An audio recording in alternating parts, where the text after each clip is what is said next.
ಎಲ್ಲಿ ತನಕ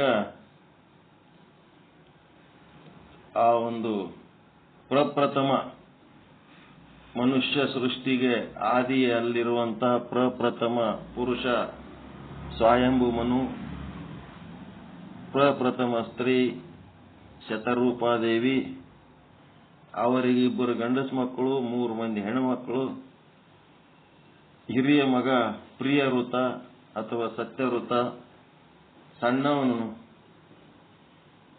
ಏನ್ ಹೆಸರು? ಸಣ್ಣವನ ಹೆಸರ ಉತ್ಥಾನಪಾದ. ಉತ್ಥಾನಪಾದದೊಳಗ ಅವನ ವಂಶದೊಳಗ ಧ್ರುವ ಅನ್ನುವವನು ಹುಟ್ಟಿ ತಪಸ್ಸು ಮಾಡಿ ಪರಮಾತ್ಮನ ಸಾಕ್ಷಾತ್ಕಾರ ಮಾಡಿಕೊಂಡು 36,000 ವರ್ಷ ಈ ಭೂಲೋಕವನ್ನು ಆಳಿ ಆತ ಒಂದು ವಿಶೇಷವಾದ ಸ್ಥಾನಮಾನ ಧ್ರುವ ತಾರೆಯಾಗಿ ಆ ಒಂದು ಉತ್ಥಾನಪಾದನ ಕುಲವನ್ನ ಉದ್ಧಾರ ಮಾಡ್ದ. ಅದರ ಕಥೆ ಎಲ್ಲ ಸವಿಸ್ತಾರವಾಗಿ ಹೇಳಾಗ್ಯದ. ಈಗ ಪ್ರಿಯವೃತನ ಕತೆ, ಹಿರಿಯ ಮಗನ ಕತೆ. ಮೊದಲು ಕಿರಿಯ ಮಗನ ಕತೆ ಮುಗಿತು, ಈಗ ಹಿರಿಯ ಮಗನ ಕತೆ.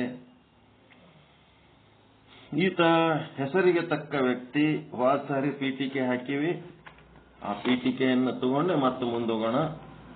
ಚಂದ ನೆನ್ಪಿಟ್ಕೋಬೇಕು. ಕತೆಗಳು, ಹೆಸರುಗಳು ಅವೆಲ್ಲ ಒಂದ್ ಕಡೆ ನೋಟ್ ಮಾಡ್ಕೊತ ಓದ್ತಿರ್ಬೇಕು. ಸಪ್ರೇಟ್ ನೋಟ್ಬುಕ್ಗಳು ಮಾಡ್ಕೋಬೇಕು. ಎಲ್ಲ ಓಸು ಒಂದೇ ನೋಟ್ಬುಕ್ನಾಗ ಮಾಡ್ಕೊಂಡ್ರ ಪೇಜ್ ಹುಡುಕೋತ ಕುಂದಿರ್ಬೇಕಾಗ್ತದ. ಒಂದೊಂದನ್ನು ಭಾಗವತಕ್ಕೆ ಒಂದು ನೋಟ್ಬುಕ್ ಬೇರೆ ಮಾಡಿ, ಒಂದು 100 ಪೇಜ್ ನೋಟ್ಬುಕ್ ತಗೊಂಡ್ಬರೋದು, ಒಂದು 4-5 ನೋಟ್ಬುಕ್ ತಂದು ಇಟ್ಕೊಂಡ್ಬಿಟ್ರೆ ಆಯ್ತು, ಒಂದು 30-40 ರೂಪಾಯಿದಾಗ. ಅದ್ರೊಳಗ ಭಾಗವತ ಬರ್ದಿಟ್ಕೊಂಡ್ಬಿಡೋದು, ಶ್ರೀಮದ್ ಭಾಗವತ. ಅವತ್ತು ಡೇಟ್ ಹಾಕೋದು, ಅವತ್ತಿನ ನಿಮ್ಗೇನು ಇಂಪಾರ್ಟೆಂಟ್ ಅನ್ನಿಸ್ತೋ ಅದು ತೆಗೆದು ನೋಡಕ್ ಬರ್ತದೆ. ಬಿಟ್ಟಿಗೆ ಒಂದು ನೋಟ್ಬುಕ್ ಒಂದು ಪೆನ್ನ ಇಟ್ಕೊಂಡು ಕುಂದಿರೋದು. 25 ಶಾಸ್ತ್ರಗಳು ಇಲ್ಲಿ ಅಧ್ಯಯನ ಮಾಡ್ತಿರ್ತೀರಿ, ದಿನ ಏನ್ ಹೇಳ್ತಾರೆ ಅದ್ರಾಗ ಬರೆಯೋದು.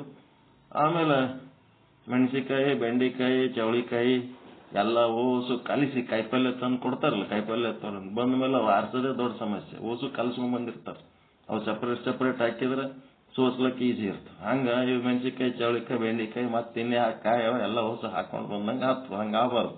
ಸಪ್ರೇಟ್ ನೋಟ್ಬುಕ್ ಮಾಡ್ಕೋಬೇಕು. ಯಾಕಂದ್ರೆ ಇದು ಮುಗಿಯಕತಿ ಅಲ್ಲಿದು, ಇದು ಹಿಂಗೆ ಕಂಟಿನ್ಯೂ ಕೊನೆ ತನಕ ಇರ್ತದ. ನೋಟ್ಬುಕ್ ಹಂಗೆ ಬರ್ತಾನೆ ಇರ್ತವ, ಬರಿತಾನೆ ಇರ್ಬೇಕು, ಕೇಳ್ತಾನೆ ಇರ್ಬೇಕು, ಹಂಗೆ ನಡೀತಾನೆ ಇರ್ತದೆ. ಈತ ಪ್ರಿಯಋತ ಹೆಸರಿಗೆ ತಕ್ಕ ವ್ಯಕ್ತಿ. ಅವನ ಋತಗಳಿಗೆ ಪ್ರಿಯ, ಅತ್ಯಂತ ಪ್ರಿಯ. ಋತಗಳು ಅಂತಂದ್ರೆ ಅವನಿಗೆ ಅತ್ಯಂತ ಪ್ರಿಯ. ಅವುಗಳನ್ನ ಅವನು ಆಚರಿಸ್ತಾ ಇರ್ತಾನೆ. ಇಲ್ಲಿಯ ತನಕ ಕಿರಿಯ ಮಗ ಉತ್ಥಾನಪಾದನ ಸಂಬಂಧಿ ರಾಜರ್ಷಿಗಳ ಕತೆ ಹೇಳಿ ಆಯ್ತು. ಇನ್ನು ಮುಂದೆ ಹಿರಿಯ ಮಗ ಪ್ರಿಯವೃತನ ಕತೆ. ಈ ಪ್ರಿಯವೃತ ನಿನಗ ಒಂದ್ ಮದುವೆ ಮಾಡ್ತೀನಪ್ಪ ಅಂತ ಹೇಳಿ ತಂದಿ ಹೇಳಿದ್ರೆ, ನನಗ್ಯಾಕಪ್ಪ ಮದುವೆ, ನಾ ಮದುವೆ ಅಲ್ಲ ಅಂತ ನಾವು ಹಿರಿಯ ಮಗ. ಬೇಡ, ನಾ ಸನ್ಯಾಸಿ ತೆಗೆದುಕೊಳ್ಳುತ್ತೇನೆ. ಅದಕ್ಕೆ ಸ್ವಯಂಭೂ ಮನು ತಂದೆ ಆದವನೇನು ಹೇಳ್ತಾನ, ಒಂದು ಬೋಧನೆ ಮಾಡ್ತಾನೆ. ಏನು? ಮನುವಂಶ ಬೆಳೀಬೇಕು. ಈ ಸೃಷ್ಟಿ ತಯಾರಾದ್ಮೇಲೆ ಮನುಷ್ಯ ಜಾತಿ ಒಳಗ ನಾನೇ ಫಸ್ಟ್ ಮನುಷ್ಯ, ಸ್ವಯಂಭೂ ಮನು. ನನ್ನ ಹಿರಿ ಮಗ ನೀನು ಪ್ರಿಯಋತ. ನಮಗೆ ಯಾಕೆ ಇಲ್ಲಿ ಹುಟ್ಟ್ಯಾರ ಅಂತಂದ್ರ, ಈ ಭೂಮಿ ಮೇಲೆ ಮನುಷ್ಯರ ಒಂದು ವರ್ಗ ಬೆಳಿಲಿ, ವಂಶ ಬೆಳಿಲಿ ಅಂತೇಳಿ ನಮಗ ಇಲ್ಲಿ ಹುಟ್ಟ್ಯಾರ ಬ್ರಹ್ಮದೇವರು. ನೀ ಸನ್ಯಾಸಿ ತಗೊಂಡ್ರ ಇದರ ಅರ್ಥ ಏನು? ಆಗಂಗಿಲ್ಲ, ನೀನು ಮದುವೆ ಆಗಬೇಕು ಅಂತ ತಂದೆ ಹೇಳ್ತಾನ. ಮನುವಂಶ ಬೆಳೆಯಬೇಕು. ಸ್ವಯಂಭೂ ಮನುವಿನ ಹಿರಿಯ ಮಗ ಪುತ್ರ ನೀನು, ಮಾನವ ವಂಶ ಬೆಳೆಸಬೇಕು. ಅದಕ್ಕೆ ಪ್ರಿಯವೃತ ಅಂತನ, ನಾನು ನಾರದರ ಶಿಷ್ಯ, ಅವ್ರ ಶಿಷ್ಯ ಅದೀನಿ, ನಾನು ಸನ್ಯಾಸಿ ತಗೋಬೇಕು, ನಾನು ಸನ್ಯಾಸಿ ತಗೊಂಡು ಮುಕ್ತನಾಗಬೇಕು ಅಂದ. ಸಂಸಾರ ಬಂಧನದಲ್ಲಿ ಏಕೆ ನೂಕುತ್ತಿರುವಿರಿ? ನಮ್ಮ ಗುರುಗಳು ಸನ್ಯಾಸಿ ಅದರ, ನಾವು ಸನ್ಯಾಸಿ ತಗೋತೀವಿ. ಗೃಹಸ್ಥ ಧರ್ಮ ಬಂಧಕ, ಸನ್ಯಾಸ ಧರ್ಮ ಸನ್ಯಾಸಾಶ್ರಮ ವಿಮೋಚಕ ಅಂತೇಳಿ ನಮ್ಮ ಗುರುಗಳು ಹೇಳ್ಯಾರ. ಹಿಂಗಾಗಿ ನಾವು ಗೃಹಸ್ಥ ಧರ್ಮ ವಾಲ್ಲೆ. ಅದಕ್ಕೆ ಬ್ರಹ್ಮದೇವರು ಉಪದೇಶ ಮಾಡುತ್ತಾರೆ, ಗೃಹಸ್ಥ ಧರ್ಮ ಬಂಧಕ, ಸನ್ಯಾಸ ಧರ್ಮ ವಿಮೋಚಕ ಅಂತ ತಿಳಿದುಕೊಳ್ಳಬೇಡ. ಕಾಮಕ್ರೋಧ ಲೋಭ ಮೋಹ ಮದ ಮತ್ಸರ ಇವು ಬಂಧಕ ಅದಾವ, ಗೃಹಸ್ಥ ಧರ್ಮ ಬಂಧಕ ಅಲ್ಲ. ಬಂಧಕ ಹೌದಾ? ಅಲ್ಲ. ಸಂಸಾರ ಬಂಧಕ ಯಾವಾಗಾಗ್ತದ? ಈ ಕಾಮ ಕ್ರೋಧ ಲೋಭ ಮೋಹ ಮದ ಮತ್ಸರಗಳು ಇದ್ರ ಸಂಸಾರ ಬಂಧಕ ಆಗ್ತವ. ಕಾಮ ಕ್ರೋಧ ಲೋಭ ಮೋಹ ಮದ ಮತ್ಸರ ಇರ್ಲಾರ್ದೆ ಸಹಜವಾಗಿ ಜೀವನ ಮಾಡಿದೆವಂತಂದ್ರ ಅದು ಬಂಧಕ ಆಗಂಗಿಲ್ಲ. ಮತ್ತ ವಿಮೋಚಕ ಅಂತಂದ್ರ ನೀ ಸನ್ಯಾಸನೇ ವಿಮೋಚಕ ಅಂತ ತಿಳ್ಕೊಬೇಡ. ಭಕ್ತಿ ಜ್ಞಾನ ವೈರಾಗ್ಯ ಯಾರು ಪಾಲಿಸ್ತಾರ ಅವ್ರಿಗೆ ಮೋಕ್ಷ ಆಗ್ತದ ಹೊರತು ಸನ್ಯಾಸಿ ಆದ ಮಾತ್ರಕ್ಕೆ ವಿಮೋಚನೆ ಆಗ್ತದ ಅಂತ ತಿಳ್ಕೊಬೇಡ. ಎಲ್ಲಾ ಗೃಹಸ್ಥರು ಬಂಧನಕ್ಕೊಳಗಾತಾರ ಅನ್ಕೋಬೇಡ. ಎಲ್ಲ ಸನ್ಯಾಸಿಗಳು ಮೋಕ್ಷ ಹೊಂದ್ಯಾರ ಅನ್ಕೋಬೇಡ. ಯಾರು ಭಕ್ತಿ ಜ್ಞಾನ ವೈರಾಗ್ಯ ಮಾಡ್ಕೊಂಡು ಹೋಗ್ತಾರ, ಸಾಧನೆ ಮಾಡ್ತಾರ, ಅವ್ರಿಗೆ ಮೋಕ್ಷ ಆಗ್ತದ ನೋಡಪ್ಪ. ಗೃಹಸ್ಥ ಧರ್ಮ ಬಂಧಕ ಇದೆಲ್ಲ ಇಂಥ ಮಾತುಗಳು ಬಿಟ್ಟುಬಿಡಿ, ಇವು ಹಳಿ ಫಿಲಾಸಫಿ. ಇವು ಇದನ್ನ ಸರಿಯಾಗಿ ಅರ್ಥ ಮಾಡ್ಕೊಂಡ್ರೆ ಗೃಹಸ್ಥ ಆಗಿದ್ದು ಏನ್ ತಪ್ಪಿಲ್ಲ, ಹೌದಿಲ್ಲ? ಸನ್ಯಾಸಿ ಆಗಿದ್ದು ಏನ್ ಮಾರಿ ದೊಡ್ಡ ಘನಕಾರ್ಯ ಅಲ್ಲ. ಸನ್ಯಾಸಿ ಆಗಿರ್ಬೋದು, ಗೃಹಸ್ಥರಾಗಿರ್ಬೋದು. ಆದ್ರೆ ಭಕ್ತಿ ಜ್ಞಾನ ವೈರಾಗ್ಯ ಸಾಧನೆ ಯಾರು ಮಾಡ್ತಾರ ಅವ್ರಿಗೆ ಮೋಕ್ಷ ಆಗ್ತದ. ಗುರುಗಳಾದವರು ತಮಗಾದ ಆನಂದ ಇನ್ನೊಬ್ಬರಿಗೆ ಹಂಚೋದಕ್ಕೆ ಅವ್ರೇನ್ ಮಾಡ್ತಾರೆ, ಇತರರಿಗೂ ಕೂಡ ತನ್ನನ್ನು ನಂಬಿದಂತ ಜೀವಿಗಳಿಗೆ ಆ ಭಕ್ತಿ ಜ್ಞಾನ ವೈರಾಗ್ಯದ ಮಾರ್ಗದರ್ಶನ ಮಾಡ್ತಾರೆ. ಇಷ್ಟೇ. ಗೃಹಸ್ಥಾಶ್ರಮಿಗಳು ಏನ್ ಮಾಡ್ಬೇಕಪ್ಪ? ಪಂಚಯಜ್ಞ ಪಾರಾಯಣರಾಗಿ ಕಾಮಕ್ರೋಧಾದಿ ವರ್ಜರಾಗಿ ಮೋಕ್ಷ ಸಾಧನೆ ಮಾಡಿದರೆ ಅವರಿಗೆ ಮೋಕ್ಷ ಆಗೋದು ಖಂಡಿತ. ದಾರಿ ತಪ್ಪಿದರೆ ಸನ್ಯಾಸಿಗಳಿಗೂ ಕೂಡ ಪರಮಾತ್ಮ ಶಿಕ್ಷೆ ಕೊಡುತ್ತಾನೆ. ಸನ್ಯಾಸಿಗಳು ಏನು ಎಲ್ಲರೂ ದಾರಿಗೆ ಇರ್ತಾರಂತೇನೆಲ್ಲ. ದಾರಿ ತಪ್ಪಿದ್ರ ಗೃಹಸ್ಥರಿಗೆ ಹಂಗೆ ಶಿಕ್ಷೆ ಸಿಗ್ತದ, ಸನ್ಯಾಸಿಗಳಿಗೆ ಶಿಕ್ಷೆ ಸಿಗ್ತದ. ಸನ್ಯಾಸಿ ಆಶ್ರಮವೇ ದೋಷಪೂರ್ಣ, ಗೃಹಸ್ಥಾಶ್ರಮವೇ ದೋಷಪೂರ್ಣ ಅಂತ ಹೇಳಕ್ಕೆ ಹಿಂಗೆಲ್ಲ ಅನ್ಕೊಳ್ಬೇಡ. ಅದ್ರಾಗ ದೋಷ ಅದ, ಇದ್ರಾಗ ದೋಷ ಅದ. ಅದು ದೋಷ. ಸನ್ಯಾಸ ಆಶ್ರಮವೇ ಏನು ದೋಷಪೂರ್ಣ ಅಲ್ಲ, ನಿರ್ದೋಷ. ಗೃಹಸ್ಥಾಶ್ರಮವೇ ದೋಷಪೂರಿತ ಅಂತ ಭಾವಿಸಬೇಡ. ಅದು ದೋಷಪೂರ್ಣ ಅಂತ ಹಿಂಗ್ ಬರಿಬಾರ್ದು, ನಿರ್ದೋಷ. ಸನ್ಯಾಸಾಶ್ರಮ ಆದ ಮಾತ್ರಕ್ಕೆ ಅದು ನಿರ್ದೋಷಿ ಅಂತ ಅನ್ಕೋಬೇಡ. ಅದ್ರಾಗ ಏನು ದೋಷ ಇಲ್ಲ, ಪರಿಪೂರ್ಣ ಅಂತ ತಿಳ್ಕೋಬೇಡ. ಗೃಹಸ್ಥಾಶ್ರಮ ದೋಷಪೂರಿತ ಅಂತ ಭಾವಿಸಬೇಡ. ಒಟ್ಟಿನಲ್ಲಿ ಹೇಳುವುದೇನೆಂದರೆ, ಪರಮಾತ್ಮನು ಯಾರಿಗೆ ಯಾವ ಮಾರ್ಗ ಹಣೆಯಲ್ಲಿ ಬರೆದಿದ್ದಾನೋ ಆ ಮಾರ್ಗದಲ್ಲೇ ನಡೆದು ಮೋಕ್ಷಕ್ಕೆ ಹೋಗಬೇಕು. ನಿನ್ನ ಹಣೆ ಬರದಾಗ ದೇವರೇನ್ ಬರ್ದಾನೋ ಅದು ನೀನ್ ಮಾಡ್ಬೇಕು. ಅವ್ರ ಹಣೆ ಬರದಾಗ ಅದು ಬರ್ದಾನ ಅದು ಮಾಡ್ತಿರ್ತಾರೆ. ಅದಕ್ಕ ಈಗ ಬ್ರಹ್ಮದೇವರು ನನ್ನ ಹಣೆ ಏನ್ ಬರ್ದಾನಪ್ಪ? ಬ್ರಹ್ಮದೇವರು ನಿನ್ನ ಹಣೆದೊಳಗೆ ಏನ್ ಮಾಡ್ಯಾನಂತಂದ್ರೆ, ಈಗ ನೀ ಗೃಹಸ್ಥನಾಗ್ಬೇಕಂತ ಹೇಳ್ತಾನ ತಂದೆ ಆದವನು. ಎಲ್ಲ ದೇವತಾ ಪುರುಷರವರೆಲ್ಲ ಬ್ರಹ್ಮದೇವ ನಿನ್ನ ಹಣೆಯಲ್ಲಿ ಪರಮಾತ್ಮ ಬರೆದಿದ್ದು ನೀನು ಈಗ ಗೃಹಸ್ಥನಾಗು, ಮಕ್ಕಳನ್ನು ಪಡಿಬೇಕು, ಮನುಷ್ಯ ವಂಶ ಮುಂದುವರಿಸಬೇಕು, ಆಮೇಲೆ ನೀನು ಸನ್ಯಾಸಿ ಆಗು. ಇದೆಲ್ಲ ಮುಗಿದ್ಮೇಲೆ ಸನ್ಯಾಸಿ ಆಗ. ಹಿಂದೂ ಧರ್ಮ ಏನದಲ್ಲ ಅದ್ರೊಳಗೆ ಅದೇ ಪದ್ಧತಿ ಅದು. ಏನದ, ಮೊದಲು ಮದುವೆ ಮಾಡ್ಕೋತಾರೆ, ಎಲ್ಲರೂ ಮದುವೆ ಮಾಡ್ಕೋತಾರ, ಮಕ್ಕಳು ಮರಿ ಎಲ್ಲ ಆದ್ಮೇಲೆ ಮುಂದೆ ಅವ್ರು ಏನಾಗ್ತಾರ ಅದನ್ನ ತ್ಯಾಗ ಮಾಡ್ತಾರ. ಗೃಹಸ್ಥಾಶ್ರಮ ತ್ಯಾಗ ಮಾಡಿ ಸನ್ಯಾಸಿಯಾಗಿ ಸಮಾಜ ಸೇವೆಗೆ ನಿಲ್ತಾರ. ನಮ್ಮ ಮಂತ್ರಾಲಯ ಮಠದ ಸ್ವಾಮಿಗಳು ಅವರೆಲ್ಲರೂ ಮೊದಲು ಗೃಹಸ್ಥರೇ ಅವ್ರು ಆಮೇಲೆ ಸನ್ಯಾಸಿಯಾಗಿ ಬರ್ತಾರ. ಅವ್ರಿಗೆಲ್ಲ ಮಕ್ಕಳು ಹೆಂಡ್ರು ಹಿಂದಿನ ಪೂರ್ವಾಶ್ರಮದಾಗ ಇರ್ತಾರ. ನಮ್ಮಲ್ಲಿ ಏನದ ಮೊದಲೇ ಸನ್ಯಾಸಿ ಮಾಡಿಬಿಡ್ತಾರ. ಅವನಿಗೇನು ಯಾವುದು ಸಂಸಾರದ ಯಾವುದು ವಾಸನೆ ಹತ್ಲಾರಂಗ್ ಮಾಡ್ತಾರ ಅವನಿಗೆ. ಆದ್ರೆ ಅಲ್ಲಿ ಹಂಗಿಲ್ಲ, ಎಲ್ಲ ಮುಗಿದ ಮೇಲೆ ಬರ್ತಾರ ಅವ್ರು. ಅವ್ರಿಗೆ ಯಾವ ಕ್ಯೂರಿಯಾಸಿಟಿನೂ ಇರಂಗಿಲ್ಲ, ಯಾವ ಕುತೂಹಲಗಳು ಇರಂಗಿಲ್ಲ. ಈಗ ಗೃಹಸ್ಥಾಶ್ರಮಿ ಆಗು, ಆಮೇಲೆ ಸನ್ಯಾಸ ತಗೋ ಅಂತ ಉಪದೇಶ ಮಾಡಿದರು ತಂದೆಯಾದವರು. ಪ್ರಿಯವೃತ ಮದುವೆಯಾದ ವಿಶ್ವಕರ್ಮನ ಪುತ್ರಿ ಭರೀಷ್ಮತಿ ಬ ಹಿ ಬರ್ದು 9 ಅಕ್ಷರ ಬರ್ಹಿಷ್ಮತಿ. ಈತನ ಪತ್ನಿಯರಲ್ಲಿ ಒಬ್ಬಳು. ಆಮೇಲೆ ಮದುವೆ ಆಗದಂತಂದ್ರೆ ಮೊದಲಿನ ಕಾಲದಾಗ ಒಂದೊಂದೇ ಇರ್ತಿದ್ದಿಲ್ಲ, 2, 3, 4 ಹಂಗೆ ಮಾಡ್ಕೊತಿದ್ರು. ಅವ್ರದ್ದು ಏನೇನು ಪದ್ಧತಿಗಳು ಇದ್ವು ಅವು. ಅಗ್ನಿದ್ರ, ಇದ್ಮಜಿವ್ವ, ಯಜ್ಞಬಾಹು, ಮಹಾವೀರ, ಹಿರಣ್ಯರೇತ, ಘೃತಪೃಷ್ಠ, ಸ್ವನ, ಸವನ, ಮೇಘ, ತಿಥಿ, ವೀತಿ, ಹೋತ, ಕವಿ ಅಂತೇಳಿ 10 ಮಕ್ಕಳು. ಮತ್ತು ಊರ್ಜ್ವಸ್ವತಿ ಅಂತ ಒಂದು ಹೆಣ್ಣು ಮಗಳು ಹುಟ್ಟಿದಳು. 11 ಮಕ್ಕಳು ಹುಟ್ಟಿದರು. ಅಗ್ನಿದ್ರನ ಮಗನೇ ನಾಭಿರಾಜ.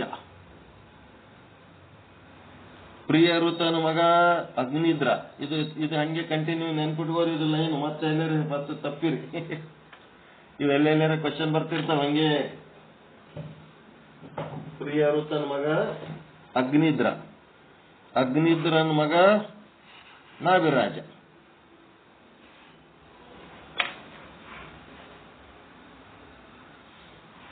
ನಾಭಿರಾಜನಿಗೆ ಮಕ್ಕಳಿರಲಿಲ್ಲ. ಇಲ್ಲಿ ಹಿಂಗೆ ಒಂದೊಂದೇ ವಿಶೇಷ ಇದ್ದದ ಕಥೆ ಹೇಳ್ಕೊತ ಹೋಗ್ತಾರೆ.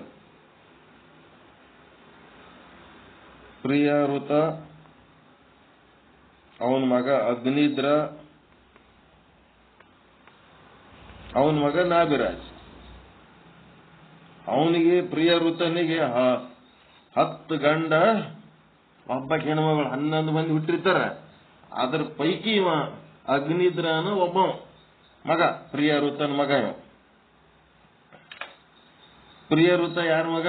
ಸ್ವಯಂಭೂ ಮನುವಿನ ಮಗ. ಸ್ವಯಂಭೂ ಮನು ಯಾರು? ಬ್ರಹ್ಮನ ಮಗ. ಹಿಂಗ ಅಶ್ವಮೇಧ ಯಾಗ ಮಾಡಿದ ದೇವತೆಗಳೇ ಬರಲಿಲ್ಲ. ಅಲ್ಲಿ ಏನ್ ಮಾಡ್ದ ಇವನು?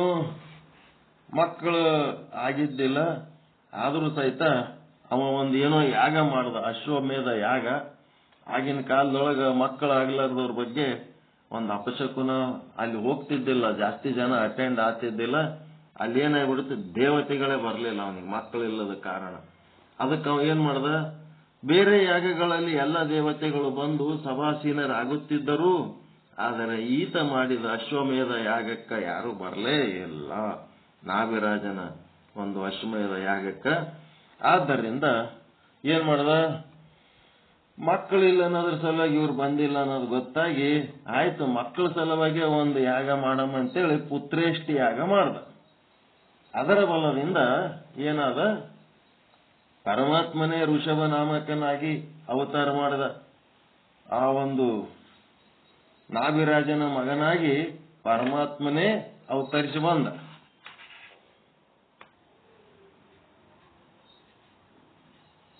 ನಾಭಿರಾಜನ ಮಗ ಋಷಭ.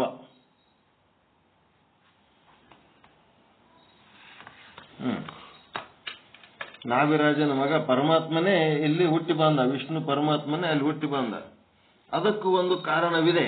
ಏನಂದ್ರ, ಪುತ್ರೇಷ್ಟಿ ಯಾಗ ಮಾಡುವಾಗ ಪರಮಾತ್ಮನೇ ಬಂದು ಈತನಿಂದ ಯಾಗ ಮಾಡಿಸುತ್ತಿರುವ ಉದ್ದೇಶವೇನು ಆತನಿಗೆ ಎಲ್ಲ ಗೊತ್ತು, ಆದರೆ ಬ್ರಾಹ್ಮಣರ ಬಾಯಲ್ಲಿ ಬರಲಿ ಅಂತ ಕೇಳಿದ. ಏನ್ ಮಾಡ್ದ?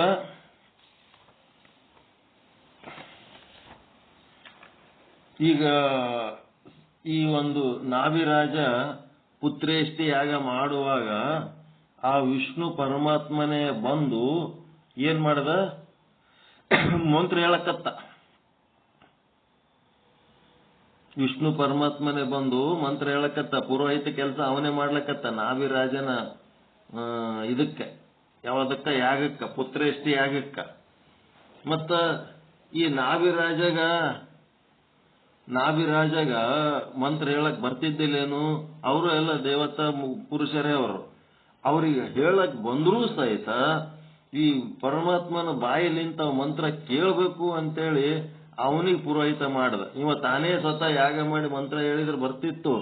ಆದ್ರೂ ಸಹಿತ ಪರಮಾತ್ಮನ ಬಾಯಿಲಿಂತ ಮಂತ್ರ ಹೇಳ್ಸಮ್ಮ ಅಂತೇಳಿ ಪರಮಾತ್ಮನಿಗೆ ಪುರೋಹಿತನನ್ನಾಗಿ ಮಾಡಿ ಮಂತ್ರ ಹೇಳಕ್ ಹಚ್ಚಿದಾಗ ಏನ್ ಮಾಡ್ತಾರ ಪುರೋಹಿತರು? ಮಂತ್ರ ಹೇಳೋ ಟೈಮ್ನೊಳಗ ಸಂಕಲ್ಪ ಮಾಡ್ರಿ, ನಿಮ್ಗೆ ಏನ್ ಬೇಕು ಅಂತ ಸಂಕಲ್ಪ ಮಾಡ್ರಿ, ಇದು ಯಾಗ ಎದಕ್ ಮಾಡ್ಬೇಕು ಅಂತ ಸಂಕಲ್ಪ ಮಾಡ್ರಿ, ಯಾವ ಉದ್ದೇಶಕ್ಕೆ ಯಾಗ ಮಾಡ್ಲಕತ್ತೀರಿ ಅಂತೇಳಿ ಸಂಕಲ್ಪ ಮಾಡ್ರಿ ಅಂತ.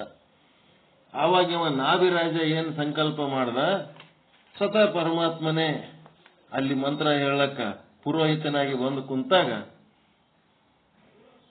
ಇವನೇನ್ ಮಾಡಿಬಿಟ್ಟ ಗದ್ಲ, ನನಗೆ ನಿನ್ನಂತವನೇ ಒಬ್ಬ ಮಗ ಹುಟ್ಲಿ ಅಂದ್ ನೀವು. ಆ ಪರಮಾತ್ಮನಂತ ಮಗ ಹುಟ್ಲಿ ಅಂದ ಹೊತ್ನಾಗ ಅವಾಗ ಅಂದ, ನನ್ನಂತ ಮಗ ಹುಟ್ಟಲಕ್ಕೆ ಎಂದೂ ಸಾಧ್ಯನೇ ಇಲ್ಲ, ನಾವ್ ಒಬ್ಬನೇ ಇದೀನಪ್ಪ. ನನ್ನಂತ ಹುಟ್ಲಕ್ಕೆ ಇನ್ನೊಬ್ಬ ಇರ್ಲಕ್ ಸಾಧ್ಯ ಇಲ್ಲ. ಭಗವಂತ ಈ ಜಗತ್ತಿನಾಗ ಒಬ್ಬನೇ ಅದನ, ಅವ ಸ್ವತಂತ್ರ ಅದನ, ಒಬ್ಬನೇ ಅದನ. ಹಿಂಗಾಗಿ ಇನ್ನೊಬ್ಬ ನಂದಂತ ಹುಟ್ಲಕ್ ಸಾಧ್ಯ ಇಲ್ಲ ಅಂತ. ಅವಾಗ ಇವನ್ ಏನ್ ಹೇಳ್ತಾನ, ನಾಭಿರಾಜ ನೋಡ್ರಿ, ಸಂಕಲ್ಪ ಮಾಡು ಮಾಡು ಅಂದ್ರಿ, ಮಂತ್ರ ಹೇಳಿರಿ, ಬ್ರಾಹ್ಮಣರಾಗಿ ಬಂದು ಇಲ್ಲಿ ಪುರೋಹಿತರಾಗಿ ಸಂಕಲ್ಪ ಮಾಡಿಸಿರಿ, ನನ್ನ ಬಾಯಲ್ಲಿ ಇಂಥದ್ದು ಬಂದದ, ತಿಳಿದು ಬಂದದು, ತಿಳಿಲಾರದು ಬಂದದ, ನಿನ್ನಂತ ಮಗ ಬೇಕು ಅಂತೇಳಿ ಸಂಕಲ್ಪ ಮಾಡಿಸಿರಿ. ಮತ್ತ ನಿಮ್ಮ ಸಂಕಲ್ಪ ಮಾಡಿಸಿದ್ದು ಸುಳ್ಳು ಅನಿಸ್ತಿತ್ತು ಅಂದ್ರೆ ಬಿಟ್ಬಿಡ್ರಿ ಅಂತಂದು. ನಿಮ್ಮ ಮಾತು ಸುಳ್ಳಾಗಬಾರದು, ನನ್ನಂತವನು ಹುಟ್ಟಬಾರದು. ಅದಕ್ಕೇನ್ ಮಾಡ್ದ ಪರಮಾತ್ಮ, ಆದ್ದರಿಂದ ನಾನೇ ಅವತರಿಸಿ ಬರುತ್ತೇನೆ ಅಂತೇಳಿ ವೃಷಭ ನಾಮಕನಾಗಿ ಅವತಾರ ಮಾಡಿದ. ವೃಷಭಾವತಾರ ಆಯ್ತು. ಈ ಅವತಾರದ ಉದ್ದೇಶ ಏನಪ್ಪಾ ಅಂದ್ರೆ ಸನ್ಯಾಸ ಧರ್ಮದ ಉಪದೇಶ. ಈ ಅವತಾರದೊಳಗೆ ಉದ್ದೇಶ ಏನದ, ವೃಷಭ ನಾಮಕ ಅವತಾರ ಏನದ, ಇವನು ಸನ್ಯಾಸ ಧರ್ಮದ ಉಪದೇಶ ಮಾಡೋದಕ್ಕೆ ಇವ ಹುಟ್ಟಿ ಬಂದ.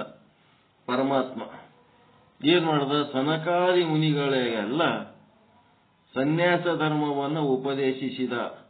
ಯಾರವ್ರು 4 ಮಂದಿ ಅದರಲ್ಲ, ಬ್ರಹ್ಮನ ಮಕ್ಕಳು, ಮಾನಸ ಪುತ್ರರು, ಸನಕ, ಸಾನಂದ, ಬಟ್ 4 ಮಂದಿ ಅದಾರ ನೋಡ್ರಿ. ಅವ್ರಿಗೆಲ್ಲ ಸನ್ಯಾಸಿ ಧರ್ಮ ಉಪದೇಶ ಮಾಡ್ದ ಈ ವೃಷಭ. ಮತ್ತೇನ್ ಮಾಡ್ದ, ಅದೇ ಪರಮಾತ್ಮ ವೃಷಭಾವತಾರ. ಆ ವೃಷಭ ನಾಮಕ ಪರಮಾತ್ಮನು ನಾಭಿರಾಜನ ಮಗನಾಗಿ ಹುಟ್ಟಿದ. ಆ ವೃಷಭ ನಾಮಕ ಪರಮಾತ್ಮನ ಹೆಂಡತಿಯ ಹೆಸರು ಜಯಂತಿ. ವೃಷಭನ ಹೆಂಡತಿಯ ಹೆಸರು ಜಯಂತಿ. ನೆನ್ಪಿಟ್ಕೋರಿ, ಜಯಂತಿ ಅಂತ ಯಾಕೆ ಹೆಸರು ಇಡ್ತಾರೆ, ಎಲ್ಲಿದು ಬಂದು ಇವೆಲ್ಲ ಹೆಸರುಗಳು ಅಂದ್ರೆ ಗೊತ್ತಾಗಬೇಕು.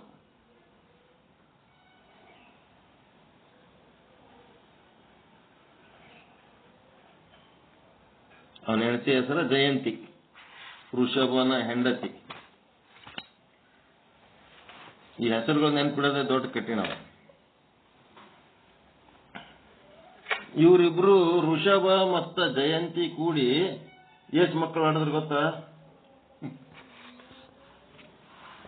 100 ಮಕ್ಕಳು, 100 ಮಕ್ಕಳು ಹಡಿದ್ರು. 100 ಮಕ್ಕಳು ಹುಟ್ಟಿದ್ರು. ಅವರ ಪೈಕಿ ಜ್ಯೇಷ್ಠ ಮತ್ತು ಶ್ರೇಷ್ಠ ಅಂದ್ರೆ ಭರತ ಖಂಡ ನಿರ್ಮಾಣ ಮಾಡಿದ ಭರತ. ಒಬ್ಬ ಜ್ಯೇಷ್ಠ ಪುತ್ರ ಹುಟ್ಟಿದ, ಅವನು ಭರತ ಅಂತ ಹುಟ್ಟಿದ. ಅವನೇ ದೊಡ್ಡ ಮಗ.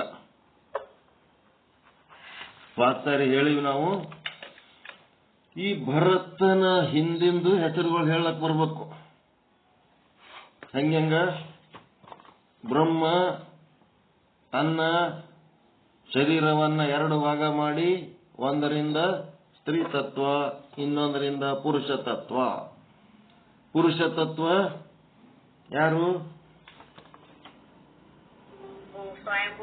ಸ್ವಯಂಭೂ ಮನು. ಸ್ತ್ರೀ ತತ್ವ ಶತರೂಪಾದೇವಿ. ಅವ್ರಿಗೆ ಹುಟ್ಟಿದ ಹಿರಿಯ ಮಗ ಪ್ರಿಯಋತ.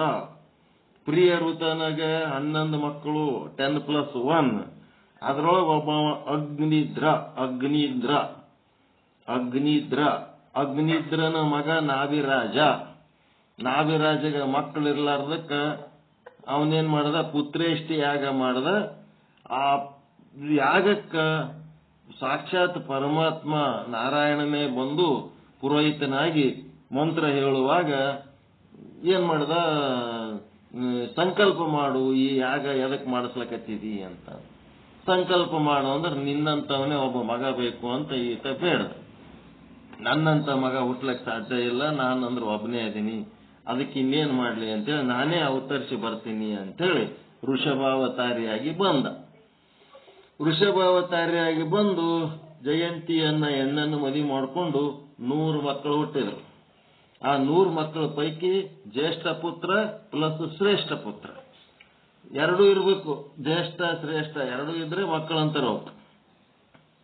ಅದಕ್ಕೇನಾಯ್ತು, ಆ ಜ್ಯೇಷ್ಠ ಪುತ್ರ ಶ್ರೇಷ್ಠ ಪುತ್ರ ಯಾರು? ಭರತ. ಆ ಭರತನಿಂದಲೇ ಈ ದೇಶಕ್ಕ ಭಾರತ ಖಂಡ, ಭಾರತ ದೇಶ ಅಂತ ಬಂತು. ಏನಿದು ಬಂದಾಗ್ಯದೇನು?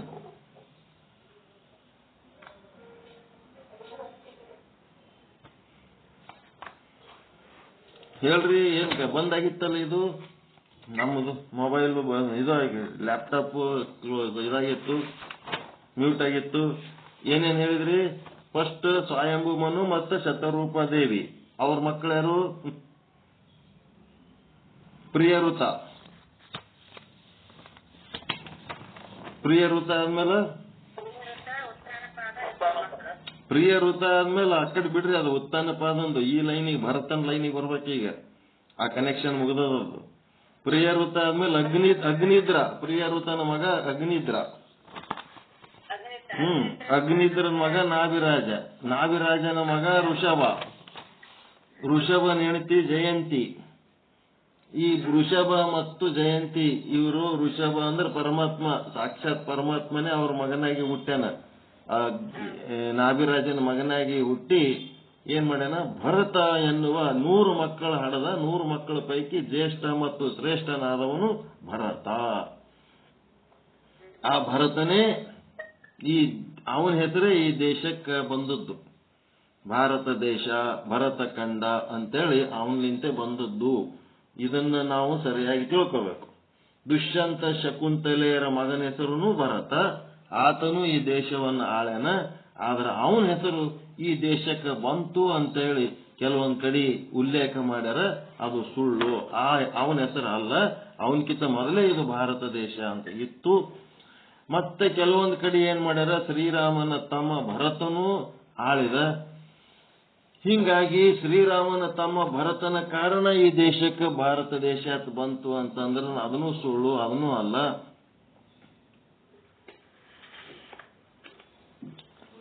ಈ ಭರತ ಖಂಡ ಕಟ್ಟಿದವನು ನಾಭಿರಾಜನ 100 ಮಕ್ಕಳ ಪೈಕಿಯ ಹಿರಿಯ ಮಗ ಋಷಭ ಪುತ್ರ, ಋಷಭ ಗೀತೆ. ಈ ಭರತ ಖಂಡ ಕಟ್ಟಿದವನು 100 ಮಕ್ಕಳ ಪೈಕಿಯ ಹಿರಿಯ ಋಷಭ. ಋಷಭ ಪುತ್ರ ಋಷಭ ಗೀತೆ. ತಂದೆಯಾದವನು 100 ಮಕ್ಕಳನ್ನು ಕೂಡಿಸಿಕೊಂಡು ಒಳ್ಳೆಯ ಉಪದೇಶ ಮಾಡುತ್ತಿದ್ದ. ನನ್ನಿಂದ ನಿಮಗೆ ಮನುಷ್ಯ ಜನ್ಮ ಬಂದಿದೆ, ಮಾನವ ದೇಹವನ್ನ ಹೇಗೆ ಸಾರ್ಥಕ ಮಾಡಿಕೊಳ್ಳುತ್ತೀರಿ ಅಂತೇಳಿ ಋಷಭ ತನ್ನ ಮಕ್ಕಳಿಗೆ ಕುಂದಿರಿಸಿ ಚೆನ್ನಾಗಿ ಹೇಳ್ತಿದ್ದ. ಭರತನು ಅದರೊಳಗೆ ಕುಂತು ಕೇಳ್ತಿದ್ದ. ಋಷಭ ಗೀತೆ. ನೀವು ಸಹಿತ ಎಲ್ಲರೂ ಒಂದೊಂದು ಗೀತೆ ನಿಮ್ಮ ಜ್ಞಾನವನ್ನು ಬರೆದ್ರಿ ಅಂತಂದ್ರ ನೀವು ಒಂದೊಂದು ಗೀತೆಗಳು ಬರೀರಿ. ನಿಮ್ಮ ಜ್ಞಾನ ಏನೇನು ಅನುಭವಕ್ಕೆ ಬಂದದ ಅದನ್ನ ಬರವಣಿಗೆಯಲ್ಲಿ ಇಳಿಸಿರಿ, ಸಿಸ್ಟಮ್ಯಾಟಿಕ್ ಆಗಿ ಇಳಿಸಿ ನಿಮ್ಮ ಹೆಸರಿಗೆ ಹಂಗ ಋಷಭ ಹೇಳಿದ ಜ್ಞಾನ ಋಷಭ ಗೀತೆ. ಹಂಗ ನೀವು ನಿಮ್ಮ ಜ್ಞಾನವನ್ನ ಬರೆದು ಒಂದು ಗೀತೆಯನ್ನ ಬರಿಬಹುದು. ತಂದೆಯಾದವನು 100 ಮಕ್ಕಳನ್ನು ಕೂಡಿಸಿಕೊಂಡು ಒಳ್ಳೆಯ ಉಪದೇಶ ಮಾಡುತ್ತಿದ್ದ. ನನ್ನಿಂದ ನಿಮಗೆ ಮನುಷ್ಯ ಜನ್ಮ ಬಂದಿದೆ, ಮಾನವ ದೇಹವನ್ನು ಹೇಗೆ ಸಾರ್ಥಕ ಮಾಡಿಕೊಳ್ಳುತ್ತೀರಿ?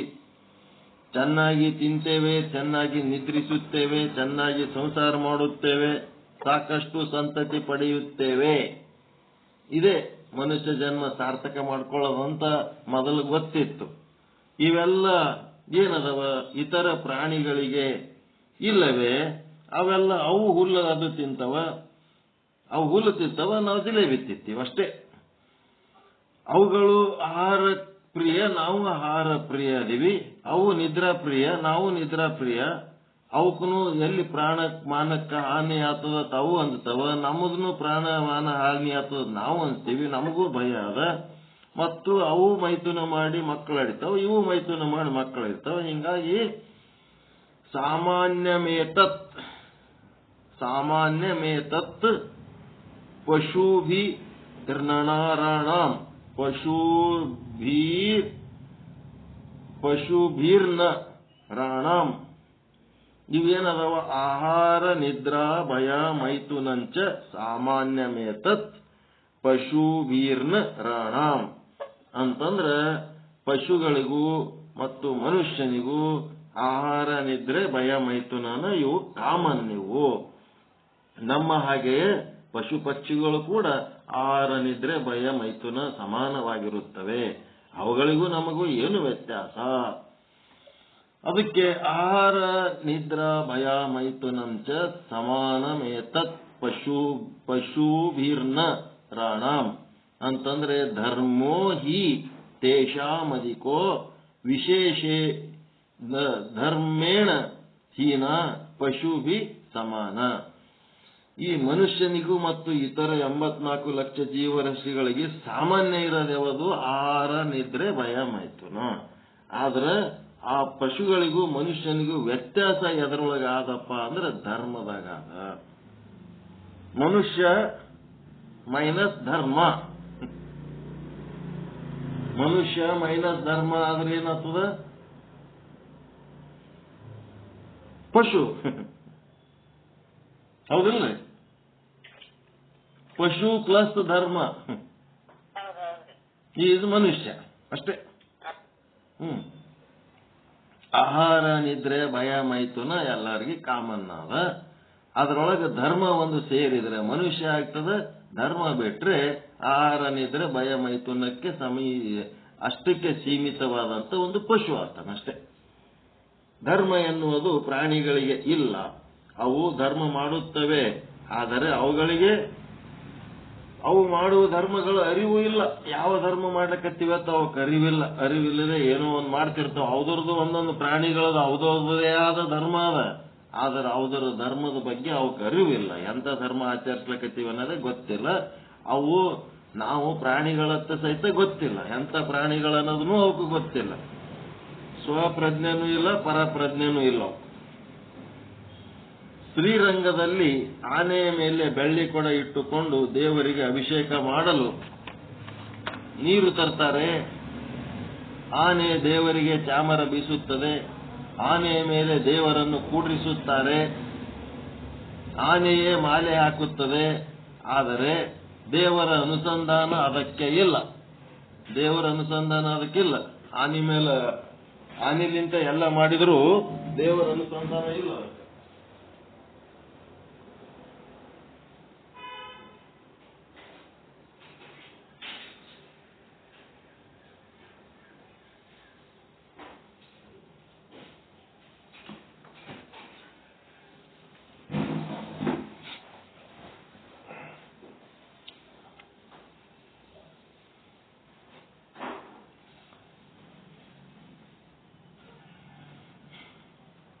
ಗೊತ್ತಾಯ್ತರ? ದೇವ್ರಲಿಂತ ಎಲ್ಲಾನು ಮಾಡ್ತಾರ. ಅದಕ್ಕೆ ಚಾಮರ ಬೀಸ್ತಾರ, ನೀರ್ ಹಾಕಿಸ್ತಾರ, ಅದು ತಂಬಾರಿ ಹೊರ್ತದ, ಏನೆಲ್ಲ ಮಾಡಿದ್ರು ಸಹಿತ ದೇವ್ರ ಕೆಲಸ ಮಾಡ್ಲಕತ್ತೀನಿ ಅನ್ನೋದು ಅದಕ್ಕೆ ಅರಿವಿಲ್ಲ. ಮನುಷ್ಯ ಹಾಗಲ್ಲ. ದೇವರ ಹಿರಿಯರ ಗುರುಗಳ ಅನುಸಂಧಾನ ಸಮೇತ ಸೇವೆ ಮಾಡುತ್ತಾನೆ. ಗುರುಗಳ ಅನುಸಂಧಾನ ಮಾಡ್ಲಕತ್ತೀನಿ, ಗುರುಗಳ ಸೇವೆ ಮಾಡ್ಲಕತ್ತೀನಿ, ದೇವರ ಅನುಸಂಧಾನ ಮಾಡ್ಲಕತ್ತೀನಿ ಅಂತೇಳಿ ಮನುಷ್ಯನಿಗೆ ಆದಲ್ಲ. ಈಗ ಅರ್ಥ ಆಯ್ತಾ ಮನುಷ್ಯಗೆ ಪ್ರಾಣಿಗೆ ಏನ್ ವ್ಯತ್ಯಾಸ ಅದಂತ? ಈ ಒಂದೇ ದೃಷ್ಟಾಂತದಿಂದ ತಿಳ್ಕೊಂಡ್ಬಿಡ್ಬೇಕು. 84 ಲಕ್ಷ ಜೀವರಾಶಿಗಳಿಗೆ ಮನುಷ್ಯಗೆ ಏನ್ ವ್ಯತ್ಯಾಸ ಅದ? ಶ್ರೀರಂಗದಲ್ಲಿ ಆನೆಯ ಮೇಲೆ ಬೆಳ್ಳಿ ಕೊಡ ಇಟ್ಟುಕೊಂಡು ದೇವರಿಗೆ ಅಭಿಷೇಕ ಮಾಡಿಸುತ್ತಾರೆ, ನೀರು ತರುತ್ತಾರೆ. ಆನೆ ದೇವರಿಗೆ ಚಾಮರ ಬೀಸುತ್ತದೆ. ಆನೆಯ ಮೇಲೆ ದೇವರನ್ನ ಕೂಡಿಸುತ್ತಾರೆ. ಆನೆಯೇ ಮಾಲೆ ಹಾಕುತ್ತದೆ. ಆದರೆ ದೇವರ ಅನುಸಂಧಾನ ಅದಕ್ಕೆ ಇಲ್ಲ. ದೇವರ ಸೇವೆ ಮಾಡ್ಲಕತ್ತೀನಿ, ದೇವರ ಬಗ್ಗೆ ಅದಕ್ಕೇನು ಅರಿವಿಲ್ಲ. ಆದರೆ ಮನುಷ್ಯ ಹಾಗಲ್ಲ. ದೇವರ ಹಿರಿಯರ ಗುರುಗಳ ಅನುಸಂಧಾನ ಸಮೇತ ಸೇವೆ ಮಾಡುತ್ತಾನೆ. ವ್ಯತ್ಯಾಸ ಗೊತ್ತಾಯ್ತಾ ಮನುಷ್ಯರಿಗೆ ಪ್ರಾಣಿಗಳಿಗಿರೋದು? ಗೋವು ಹಾಲು ಕೊಡುತ್ತದೆ. ದೇವರಿಗೆ ಕ್ಷೀರಾಭಿಷೇಕ ಮಾಡುತ್ತೇವೆ. ಗೋವಿಗೆ ಅನುಸಂಧಾನ ಇಲ್ಲ, ಮನುಷ್ಯನಿಗೆ ಅನುಸಂಧಾನ ಇದೆ. ಆಕಳ ಹಾಲು ಕೊಡ್ತದ. ಆಕಳ ಲಿಂಗದ ಮೇಲೆ ಹಾಲು ಹಾಕಿದ್ರು ಸಹಿತ ಅದಕ್ಕೆ ದೇವ್ರ ಸೇವೆ ಮಾಡ್ಲಕತ್ತೀನಿ ಅಂತ ಏನು ಅರಿವಿಲ್ಲ. ಅದೇ ಹಾಲ ಮನುಷ್ಯ ಲಿಂಗದ ಮೇಲೆ ಹಾಕ್ಲಕತ್ತಾನ ಅಂದ್ರೆ ಅಭಿಷೇಕ ಮಾಡ್ಲಕತ್ತೀನಿ ಅಂತಾನ. ಮನುಷ್ಯಗೂ ಪ್ರಾಣಿಗೂ ವ್ಯತ್ಯಾಸ ತೋರ್ಸ್ಲಕತ್ತಾರ. ಈಗ ಅವರು ಹೂವು ಹಣ್ಣು ಮಾರುವವರಿಗೆ ಅನುಸಂಧಾನ ಇಲ್ಲ. ಜಾತ್ರೆಗ ಅಂಗಡಿಗಳದಾಗ ಇದು ದೇವಸ್ಥಾನಕ್ಕೆ ಹೋದಾಗ ಹೊರಗೆ ಅಂಗಡಿಗಳು ಇಟ್ಕೊಂಡು ಕೂತಿರ್ತಾರ. ಕಾಯಿ ತಗೋರಿ ಕಾಯಿ ತಗೋರಿ ಕಾಯಿ ತಗೋರಿ ಕಾಯಿ ತಗೋರಿ ಉಸಿರು ಬಿಡ್ಲಾರ್ದಂಗೆ ಒದರ್ತಿರ್ತಾರ ಒಂದೇ ಸೌಂಡ್. ಅವ್ರಿಗೆ ದೇವ್ರಿಗೆ ಏನಾರ ಸಂಬಂಧ ಇರ್ತದೇನ್ರಿ? ಅವ್ರಿಗೆ ಎದಕ್ ಸಂಬಂಧ ಇರ್ತದ? ಎದಕ್ ಒದರ್ತಿರ್ತಾರ? ರೊಕ್ಕ ಸಲ ಹೊಡ್ಯಾರ. ಅವ್ರಿಗೆ ರೊಕ್ಕದ ಅನುಸಂಧಾನ, ದೇವರ ಅನುಸಂಧಾನ ಇಲ್ಲ. ಆದ್ರ ಭಕ್ತನಾದವನು ಕಾಯಿ ಕರ್ಪೂರ ತಗೊಂಡು ದೇವ್ರಿಗೆ ಹೋಗಿ ಅಲ್ಲೇನ್ ಸೇವೆ ಮಾಡ್ತಾನಲ್ಲ, ಅದೇನದ ಅವನಿಗೆ ದೇವರ ಅನುಸಂಧಾನ ಅದ. ಅದಕ್ಕೆ ದೇವರ ಅನುಸಂಧಾನ ಇರ್ಲಾರ್ದವ್ರು 84 ಲಕ್ಷ ಪಶುಗಳಿದ್ದಂಗ. ಅವು ಏನ್ ಕರಿತಾವಲ್ಲ ಜಾತ್ರೆಗ, ಬರ್ರಿ ಬರ್ರಿ ಬರ್ರಿ ಬರ್ರಿ ನಂಬಲ್ ತೋರಿ, ಅವು ದೇವರ ಅನುಸಂಧಾನ ಇಲ್ಲ ಅಂತಂದ್ರ ಪಶುಗಳೇ ಅವು ಬರೀ ರೊಕ್ಕಕ್ಕೆ ಬೆನ್ನತ್ತಿರ್ತಾವ ಅಷ್ಟೇ. ಹಿಂಗಾಗಿ ಹೂವು ಹಣ್ಣು ಮಾರುವವರಿಗೆ ಅನುಸಂಧಾನ ಇರಲ್ಲ. ಮನುಷ್ಯನಿಗೆ ಧರ್ಮ ಪ್ರಜ್ಞೆ ಅಂತ ಇದೆ, ಆದ್ದರಿಂದ ಆತನಲ್ಲಿ ಅನುಸಂಧಾನ ಅಂತ ಇದೆ. ಆದ್ದರಿಂದ 100 ಜನ ಮಕ್ಕಳು ಏನ್ ಮಾಡ್ಬೇಕಪ್ಪ ಅಂತಂದ್ರೆ ಧರ್ಮ ಮಾಡ್ರಿ, ಧರ್ಮ ಮಾರ್ಗದಾಗ ನಡೀರಪ್ಪ. 100 ಜನ ಮಕ್ಕಳು ಧರ್ಮ ಮಾರ್ಗದಾಗ ನಡೀರಿ. ಅದಕ್ಕೆ ಧರ್ಮ ಮಾಡೋದಂದ್ರೆ ಏನು? ಇದು ಹೋದ ವಾರ ಇಲ್ಲಿ ತನಕ ಹೇಳಿತ್ತು. ಯಾಕಂದ್ರೆ ಒಂದೇ ಸಲ ಹೇಳಿಬಿಟ್ರೆ ನೆನಪಿರಂಗಿಲ್ಲ ಅನ್ನೋದ್ರ ಸಲುವಾಗಿ ಅಲ್ಲಿ ಋಷಭದೇವ ತನ್ನ 100 ಮಕ್ಕಳನ್ನ ಕುಂದಿರ್ಸ್ಕೊಂಡು ಹೇಳಕತ್ತಾನ. ಅದರೊಳಗೆ ಜ್ಯೇಷ್ಠ ಪುತ್ರ ಭರತನು ಅದನ್ನ ಧರ್ಮ ಮಾರ್ಗದಾಗ ನಡಿಬೇಕು, ಮನುಷ್ಯನಿಗೆ ಮತ್ತು ಪ್ರಾಣಿಗಳಿಗೆ ಏನು ವ್ಯತ್ಯಾಸ ಅದ ಮತ್ತು ಆ ವ್ಯತ್ಯಾಸವನ್ನ ಗುರುತಿಸಿಕೊಂಡು ಆ ವ್ಯತ್ಯಾಸ ಮರ್ತ್ರಿ ಅಂದ್ರೆ ಪಶು ಆತಿರಿ. ಆ ವ್ಯತ್ಯಾಸನ ಅರಿವಿನಾಗ ಇಟ್ಕೊಂಡು ನೀವು ಅನುಸಂಧಾನದಾಗ ಇದ್ರಿ ಅಂತಂದ್ರೆ ಮನುಷ್ಯ ಜನ್ಮ ಸಾರ್ಥಕ ಆಗ್ತದ ಅನ್ನಂಥದ್ದು ಎಂತ ಗೀತೆ ಇದು? ಋಷಭ ಗೀತೆ. ಅದು ಶ್ಲೋಕಗಳ ಸಿಕ್ಕು ಅಂತಂದ್ರೆ ನೋಡೋಣ ಅದೆಂತ ಶ್ಲೋಕಗಳದವ ಏನು ನೋಡಿಕೆ ಪ್ರಯತ್ನ ಮಾಡೋಣ. ಹುಡುಕಾಡಿ ವಿಶ್ಲೇಷಣೆ ಮಾಡ್ಬೇಕು. ಚಲೋ ಅದಾವ ವಿಚಾರ, ಸರಳ ಅದ ಇಲ್ರಿ ಅದು ಋಷಭ ಗೀತೆ. ಈಗ ಹೇಳಕತ್ತಿದ್ದು ಎಷ್ಟು ಸರಳ ಹೇಳಕತ್ತ ನೋಡ್ರಿ, ಮಕ್ಕಳಿಗೆ ಕುಂದಿರ್ಸಿ.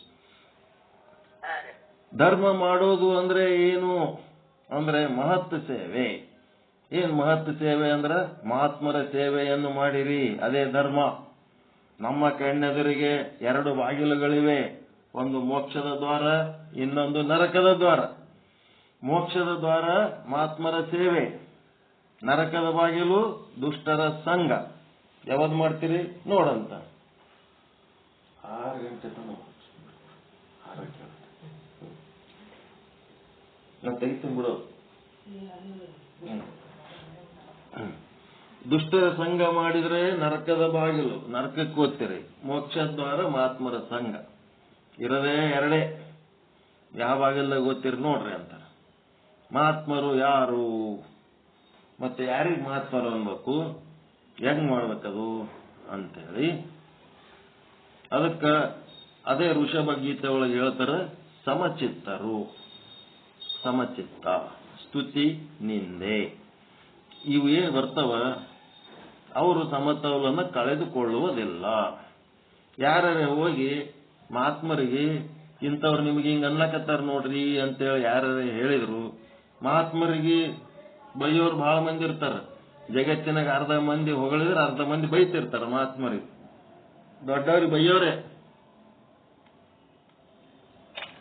ಅದಕ್ಕ ನಿಂದೆ ಮಾಡ್ತಾರ ಅಂತ ಹೇಳಿದ್ರೆ ರಾಮಕೃಷ್ಣ ಪರಮಹಂಸರಿಗೆ ಹೋಗಿ ಹೇಳಿದ್ರು, ನೀವು ಕಾಳಿದೇವಿ ಗುಡಿಯಾಗ ಕೂತಿಕೆ ಅಳೋದು ಕರೆಯೋದು, ದೇವಿ ಇವತ್ತೊಂದಿನ ವೇಸ್ಟ್ ಆಯ್ತು, ನೀನ್ ಸಾಕ್ಷಾತ್ಕಾರ ಆಗಲಿಲ್ಲ, ನಿನ್ನೆ ಹಿಡಿದು ಎಷ್ಟು ನನ್ನ ಆಯುಷ್ಯ ವೇಸ್ಟ್ ಮಾಡಿದಿ, ಹಿಂಗೆ ಹೇಳ್ಕೊಳ್ತಿರ್ತೀರಿ. ನಿಮಗ ದಡ್ಡ ಬ್ರಾಹ್ಮಣ, ಗೊಡ್ಡ ಬ್ರಾಹ್ಮಣ, ಹುಚ್ಚ ಬ್ರಾಹ್ಮಣ ಅಂತಾರ ಅಂತ ಹೇಳಿ ಅವ್ರೇನ್ ಸಿಟ್ಟಿಗೆ ಬರ್ಲಿಲ್ಲ. ಯಾರೇ ಬಂದಕ್ಕೆ ನಿಮಗೆ ಹಿಂಗ ಮಹಾತ್ಮರ ಲಕ್ಷಣಗಳು ಹೇಳಕತ್ತಾರ. ಮತ್ ನೀವು ಮಹಾತ್ಮರ ಆಗ್ಬೇಕಾದ್ರೆ ಹಿಂಗೆ ಆಗ್ಬೇಕು. ಮತ್ ಲಕ್ಷಣಗಳು ಸಮಚಿತ್ತದಲ್ಲಿ ಇರ್ಬೇಕು. ಹಿಂಗಂದ್ರ ಅದ ಹೆಂಗಾಗ್ತದ, ಶಾಪ ಕೊಟ್ಬಿಡ್ತೀನಿ ಅಂತ ಹಂಗೇನಿಲ್ಲ. ಅವ್ರೇನ್ ಹೇಳಿದ್ರು, ನನಗ್ ಹುಚ್ಚಂದಾರ ಅಂದ್ರಿ ಬಿಡಪ್ಪ, ಏನ್ ದೊಡ್ಡ ವಿಷಯ ಅದು. ಈ ಜಗತ್ತಿನಾಗ ಎಲ್ಲರೂ ಹುಚ್ಚರೆ. ಕೆಲವೊಬ್ಬರು ಹೆಣ್ಣಿಗಾಗಿ ಹುಚ್ಚರು, ಕೆಲವೊಬ್ಬರು ಮಣ್ಣಿಗಾಗಿ ಹುಚ್ಚರು, ಕೆಲವೊಬ್ಬರು ಹೊನ್ನಿಗಾಗಿ ಹುಚ್ಚರು, ಕೆಲವೊಬ್ಬರಿಗೆ ಅಧಿಕಾರಕ್ಕಾಗಿ ಹುಚ್ಚರು, ಕೆಲವೊಬ್ಬರು ಪ್ರಚಾರಕ್ಕಾಗಿ ಹುಚ್ಚರು. ಹಿಂಗೆ ಹುಚ್ಚರು. ಅವರೆಲ್ಲರೂ ಒಂದೊಂದು ರೀತಿ ಹುಚ್ಚಿದ್ರೆ ನಾ ದೇವರಿಗಾಗಿ ಹುಚ್ಚ. ಲೋಕದ ಜನರ ದೃಷ್ಟಿಯಲ್ಲಿ ನಾನು ಒಬ್ಬ ಹುಚ್ಚ, ಮತ್ತು ನನ್ನ ದೃಷ್ಟಿಯಲ್ಲಿ ಇಡೀ ಲೋಕವೇ ಹುಚ್ಚರ ಸಂತಿ ಅಂದ್ಬಿಟ್ರು. ಏನ್ ಸಿಟಿ ಬರ್ಲಕ್ ಹೋಗಲಿಲ್ಲ. ಇಂಥದೊಂದು ಬರಬೇಕು. ನಮ್ಮ ದೇಶದಾಗ ಇಡೀ ಜಗತ್ತಿಗೆ ಅತ್ಯಂತ ಮಹತ್ವದ ವ್ಯಕ್ತಿ, ಸಂತ, ರಾಜಕಾರಣಿ, ಶರಣ, ಮಹಾತ್ಮ ಏನೆಲ್ಲ ಅದನೋ ಇದ್ರೂ ಸಹಿತ ಇಡೀ ಜಗತ್ತೇ ಅವ್ರಿಗೆ ಗುರುತಿಸೋದು ಮಹಾತ್ಮರು ದೊಡ್ಡವರು ಅಂತೇಳಿ. ಅಂಥವ್ರಿಗೆ ನಮ್ಮ ದೇಶದಾಗ ಅರ್ಧ ಮಂದಿ ಬೈತಾರ. ಇದೆಂತ ಕರ್ಮ ಇರ್ಬೇಕು.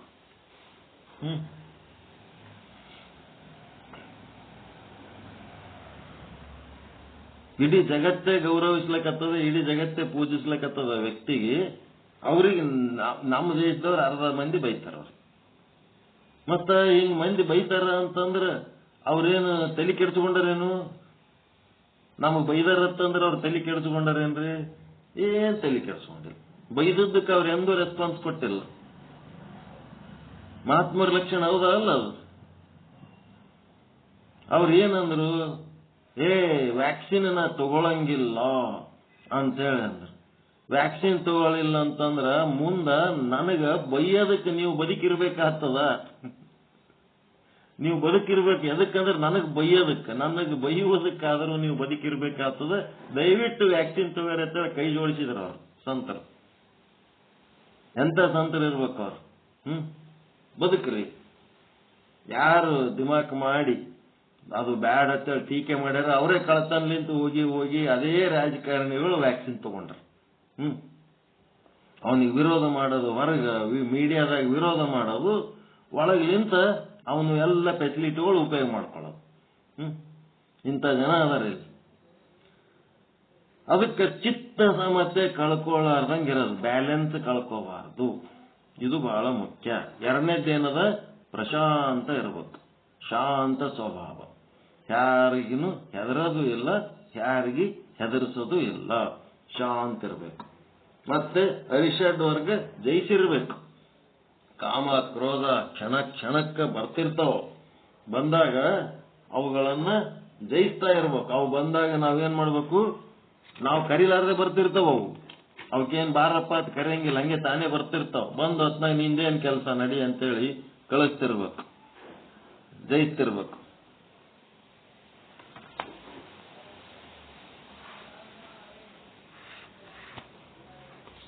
ದುರ್ವಾಸ ಮಹರ್ಷಿಗಳಂತಿದ್ರು. ಅವ್ರು ಎದ್ರಾಗ ಫೇಮಸ್ ಇದ್ರು? ಅವರು ದುರ್ವಾಸ ಮಹರ್ಷಿಗಳು ಎದ್ರಾಗ ಫೇಮಸ್? ಕೋಪ. ಅವರು ಕಾಮವೆಂಬ, ಅವ್ರದ್ದೊಂದು ಡೈಲಾಗ್ ಅದ ಅವ್ರ ಸಲುವಾಗಿ, ಕಾಮವೆಂಬ ಸಮುದ್ರವನ್ನು ಗೆದ್ದವರು. ದುರ್ವಾಸ ಮಹರ್ಷಿಗಳು ಕಾಮವೆಂಬ ಸಮುದ್ರವನ್ನು ಗೆದ್ದವರು, ಆದರೆ ಕೋಪವೆಂಬ ಚರಂಡಿಯಲ್ಲಿ ಬಿದ್ದವರು ಅಂತ. ಇವು ಎಲ್ಲರ ಒಂದು ಚರಂಡಿ ಒಳಗೆ ಬಿದ್ದ ಬೀಳ್ತಾನ ಮನುಷ್ಯ. ಕಾಮ ಕ್ರೋಧ ಲೋಭ ಮೋಹ ಮದ ಮತ್ಸರ ಏನವಲ್ಲ, ಒಂದು ಗೆದ್ದರು ಒಂದರಾಗ ಬಿದ್ದಿರ್ತಾನಂತ. ಹಂಗ ಕಾಮವೆಂಬ ಸಮುದ್ರವನ್ನು ಗೆದ್ದವರು ಕೋಪವೆಂಬ ಚರಂಡಿಯಲ್ಲಿ ಬಿದ್ದವರಂತ ದುರ್ವಾಸ ಮಹರ್ಷಿಗಳು. ಮುಂದೆಂಥದ್ದು? ಸಹೃದಯ. ಬರೇ ತಾನೊಬ್ಬನೇ ಸ್ವಾರ್ಥಿಯಾಗಿ ಮಜಾ ಮಾಡ್ಕೋತಿರಬಾರ್ದು. ಸುತ್ತಮುತ್ತ ತನ್ನ ನಂಬಿದ 4 ಜೀವಿಗಳಿಗೆ ಉಪಯೋಗ ಆಗ್ಬೇಕು. ಅಂತ ಮಾತು, ಅಂತ ಆಲೋಚನೆ, ಅಂತ ಕೆಲಸ, ಅಂತದಕ್ಕಾಗಿ ಒಂದಿಷ್ಟು ಶ್ರಮ, ಒಂದಿಷ್ಟು ಸಮಯ ಕೊಡಬೇಕು. ಯಾರಿಗೆ ಮಾತಾಡಿಸಲಾರ್ದಂಗೆ ತನ್ನದ್ರಾಗೆ ತಾನೇ ಸ್ಟ್ರಿಕ್ಟ್ ಆಗಿದ್ದು, ತಂದೇನದ ತಂದು ಉಂಡು ತಿಂದು ತನ್ನೊಳಗೆ ತಾನಿದ್ದು ಆದ್ರಲ್ಲ ಸಹೃದಯ. ಮತ್ತೆಂಥದ್ದು? ದುಷ್ಟರ ಸಂಘ ತ್ಯಜಿಸಿರಬೇಕು. ದುಷ್ಟರಿಗೆ ಒಳ್ಳೆಯವರು ಮಾಡ್ಲಿಕ್ಕೆ ಆಗಂಗಿಲ್ಲ. ದಡ್ಡರಿಗೆ ಶಾಣ್ಯರು ಮಾಡ್ಬೋದು, ಅಜ್ಞಾನಿಗಳಿಗೆ ಜ್ಞಾನಿ ಮಾಡ್ಬೋದು, ಪಾಮರರಿಗೆ ಪಂಡಿತರನ್ನಾಗಿ ಮಾಡಬಹುದು, ದುಷ್ಟರು ಅವರು ದುಷ್ಟರಾಗೇ ಇಲ್ಲಿ ಜೀವನ ಮಾಡಿ ಅವ್ರದೊಂದು ಲೀಲೆ ಮಾಡ್ಬೇಕಂತ ಹುಟ್ಟಿ ಬಂದಿರ್ತಾರ. ಅವ್ರಿಗೆ ನಾವು ಒಳ್ಳೆಯವರು ಮಾಡ್ಲಕ್ ಸಾಧ್ಯ ಇಲ್ಲ. ಹಂಗಿದ್ದಾಗ ಅಂಥವ್ರಲಿಂತ ದೂರ ಇರ್ಬೇಕು. ದುಷ್ಟರ ಸಂಘ ತ್ಯಜಿಸಿದವರು. ಈ ರೀತಿ ಏನದ ಋಷಭ ಗೀತೆಯ ಸಾರ ಮುಂದುವರಿತಿರ್ತದ. ಹಿಂಗೆ ಇರ್ತದ. ಅಲ್ಲಿ ಮಕ್ಕಳಿಗೆ ಕುಂದಿರಿಸಿ ಏನು ಉಪದೇಶ ಮಾಡಿದ್ರಪ್ಪ ಅಂದ್ರೆ ಈ ರೀತಿ ಋಷಭ ದೇವರು ತಮ್ಮ ಮಕ್ಕಳಿಗೆ ಉಪದೇಶ ಮಾಡ್ಯಾರ. ಆಮೇಲೆ ಋಷಭ ನಾಮಕ ಪರಮಾತ್ಮ ಎಲ್ಲಿಗಾದ್ರು ಕಾಡಿಗೆ ಹೋಗಿ ಕೊಲ್ಲೂರು ಎಂಬ ಭಾಗವಿದೆ, ಅಲ್ಲಿ ಸಂಚಾರ ಮಾಡುತ್ತಾ ಕೊನೆಗೆ ಕಾಡ್ಗಿಚ್ಚು ತಾನೇ ಸೃಷ್ಟಿ ಮಾಡಿಕೊಂಡು ಅದರಲ್ಲಿ ತಾವೇ ಲೀನವಾದರು. ಋಷಭ ದೇವರು ಒಂದು ಲೀಲೆ ಮಾಡ್ಲಕ್ಕೆ ಬಂದ್ರು, 100 ಮಕ್ಕಳು ಹಾಡಿದ್ರು, 100 ಮಕ್ಕಳಿಗೆ ಏನು ಉಪದೇಶ ಮಾಡಬೇಕು ಮಾಡಿದ್ರು. ಮುಂದೆ ಕಾಡಿಗೆ ತಪಸ್ಸಿಗೆ ಹೋಗ್ತೀವಿ ಅಂತೇಳಿ ಹೋಗಿ ಅಲ್ಲಿ ಕೊಲ್ಲೂರು ಎನ್ನುವ ಒಂದು ಪ್ರದೇಶದೊಳಗ ತಾವೇ ಕಾಡ್ಗಿಚ್ಚು ಸೃಷ್ಟಿ ಮಾಡಿಕೊಂಡು ಆ ಕಾಡ್ಗಿಚ್ಚಿನೊಳಗ ತಾವೇ ಲೀನವಾಗಿ ಹೋದರು. ಆಮೇಲೆ ಬಂತು ಭರತನ ಕಥೆ. ಈಗ ಆಮೇಲೆ ಈ ಭರತ ದೇಶವನ್ನು ನಿರ್ಮಾಣ ಮಾಡಿದ. ಉತ್ತಮ ಸಂಸ್ಕೃತಿ, ಆಧ್ಯಾತ್ಮ ಜ್ಞಾನದ ಬುನಾದಿ ಹಾಕಿದ. ಮೊದಲೊಬ್ಬವ ಪೃಥುರಾಜ್ ಅಂತ ಹೇಳಿದ್ರು. ಅವನು ಎಲ್ಲಿ ಗುಡ್ಡ ಇರಬೇಕು, ಎಲ್ಲಿ ನದಿ ಹರಿಬೇಕು, ಈ ಭೂಮಂಡಲ ಹ್ಯಾಂಗಿರ್ಬೇಕು, ತಗ್ಗ ಎಲ್ಲಿರ್ಬೇಕು, ವಾಡ್ಡ ಎಲ್ಲಿರ್ಬೇಕು ಅಂತೇಳಿ ಭೂಮಿಯನ್ನ ಸೃಷ್ಟಿ ಮಾಡಿದವ ಪೃಥುರಾಜ.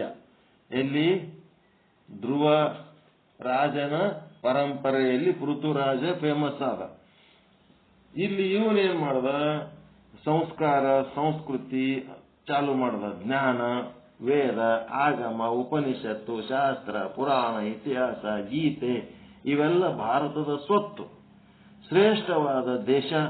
ಇಡೀ ಪೃಥ್ವಿಯಲ್ಲಿ ಇರುವ ಯಾವುದೇ ಮೂಲೆಯಲ್ಲಿರುವವರು ಒಮ್ಮೆ ಭಾರತಕ್ಕೆ ಬನ್ನಿರಿ, ಇಲ್ಲಿರುವ ಸಂಸ್ಕೃತಿಯ ಅಧ್ಯಯನ ಮಾಡಿರಿ, ಹೇಗೆ ಬದುಕಬೇಕು ಅಂತ ಕಲಿಯಿರಿ. ನೋಡ್ರಿ ಭರತ ರಾಜನ್ ಹೆಂಗದ ಡೈಲಾಗ್. ಎಲ್ಲಿ ಅವರಾದ್ರೂ ಒಂದು ಸಾರಿ ಭಾರತಕ್ಕೆ ಬರ್ರಿಪ್ಪ, ಇಲ್ಲಿರುವ ಸಂಸ್ಕೃತಿ ಕಲೀರಿ, ಬದುಕಬೇಕಂತ ಕಲೀರಿ. ಇಡೀ ಪೃಥ್ವಿ ಮಂಡಲದ ಆಧ್ಯಾತ್ಮಿಕ ಯೂನಿವರ್ಸಿಟಿ ಮಾಡಿಬಿಟ್ರು. ಇಡೀ ಪೃಥ್ವಿ ಮಂಡಲನೇ ಅವರ ಆಧ್ಯಾತ್ಮಿಕ ಯೂನಿವರ್ಸಿಟಿ ಮಾಡಿದರು. ಭರತ ಆಳ್ವಿಕೆ ಮುಗಿಸಿ ಏನ್ ಮಾಡ್ದ, ಸುಮತಿ ಎಂಬ ತನ್ನ ಮಗನಿಗೆ ದೇಶ ಕೊಟ್ಟ. ಭರತನ ಮಗ ಸುಮತಿ.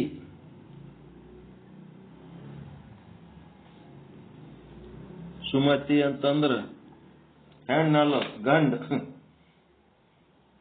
ಹೆಣ್ಮಕ್ಳ ಹೆಸರು ಇಟ್ಕೊಳಕತ್ತಾರ ಸುಮತಿ ಅಂತ. ಅದು ಗಂಡ ಮಗನ ಹೆಸರದು. ಭರತ ಆಳ್ವಿಕೆ ಮುಗಿಸಿ ಸುಮತಿ ಎಂಬ ತನ್ನ ಮಗನಿಗೆ ದೇಶವನ್ನು ಕೊಟ್ಟು ತಾನು ಕಾಡಿಗೆ ಹೋಗುತ್ತಾನೆ. ವಾನಪ್ರಸ್ಥಾಶ್ರಮ ಸಾಧನೆ ಮಾಡುವಾಗ ಏನಾಯ್ತು, ಇವನೇ ಜಡಭರತ. ಜಡಭರತ ಅಂತ ಹೆಸರಾದ ಇವನೇ. ಇನ್ನೇನು ತಪಸ್ಸು ಮಾಡಿ ಇನ್ನೇನು ಮೋಕ್ಷ ಆಗ್ತದನ್ನ ಸಮಯದಲ್ಲಿ ನದಿ ದಂಡೆ ಕೂತು ತಪಸ್ಸು ಮಾಡ್ತಿರ್ತಾನ. ಅವಾಗ ಒಂದು ಗರ್ಭಿಣಿ ಜಿಂಕೆ ಅದಕ್ಕೆ ಹುಲಿ ಅಟ್ಟಿಸ್ಕೊಂಡು ಬರ್ತಿರ್ತದ. ಆ ಜಿಂಕೆ ಏನ್ ಮಾಡ್ತದ, ನದಿಯಿಂದ ಈ ದಂಡೆಯಿಂದ ಆ ದಂಡೆಗೆ ಜಿಗಿದ್ ಬಿಡ್ತದ ತನ್ನ ಪ್ರಾಣ ತಾವು ಉಳಿಸ್ಕೊಳಕ್.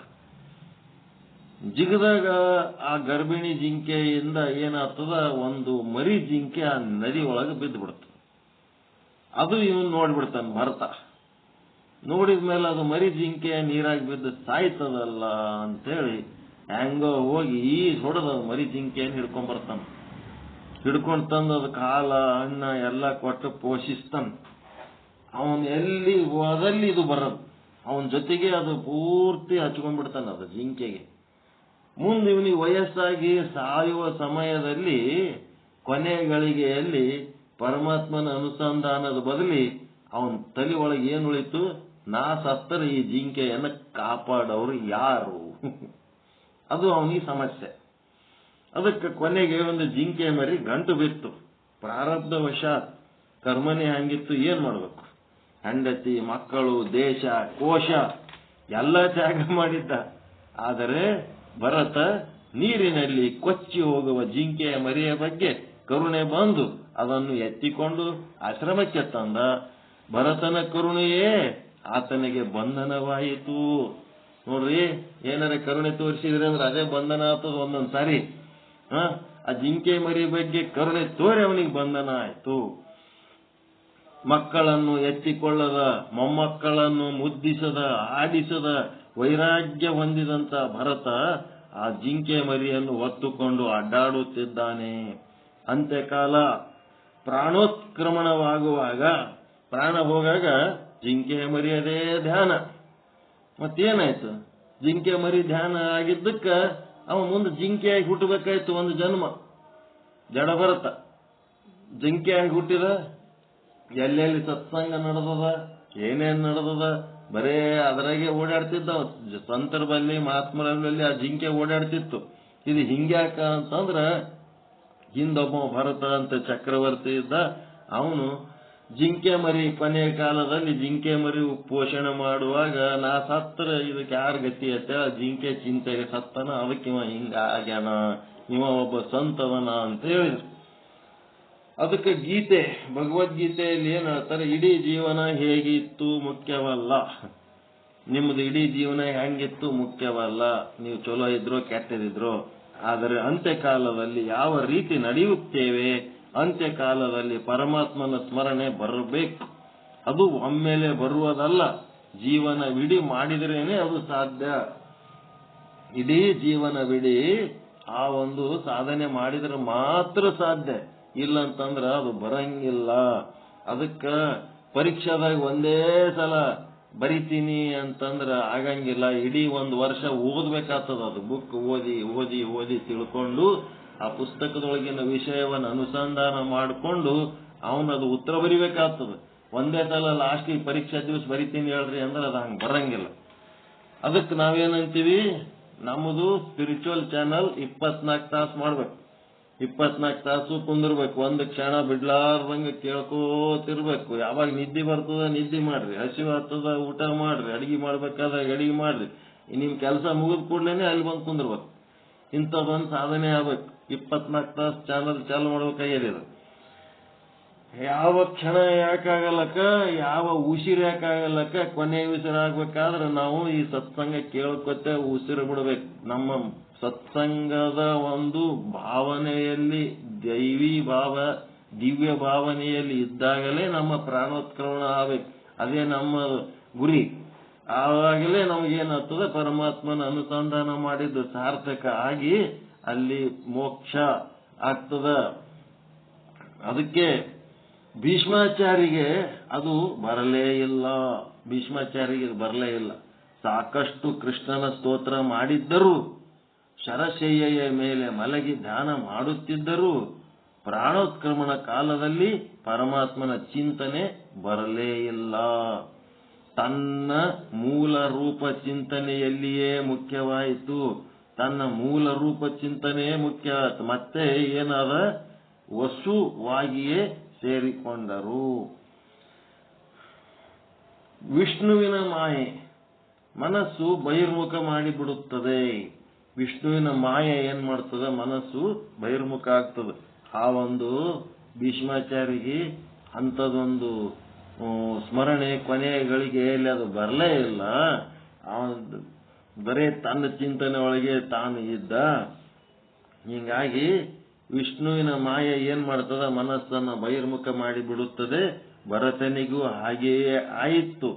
ಎಲ್ಲ ಸಾಧನೆ ಮಾಡಲು ಸನ್ನದ್ಧ ನಾದವನಿಗೆ, ಎಲ್ಲ ತ್ಯಾಗ ಮಾಡಿ ಕಾಡಿಗೆ ಬಂದವನಿಗೆ ಜಿಂಕೆಯ ಮರಿಯ ಸಹವಾಸವಾಗಿ, ಜಿಂಕೆಯ ಮರಿಯ ಧ್ಯಾನದಲ್ಲಿಯೇ ಪ್ರಾಣ ಬಿಟ್ಟ, ಮತ್ತೆ ಜಿಂಕೆಯಾಗಿಯೇ ಹುಟ್ಟಿದ.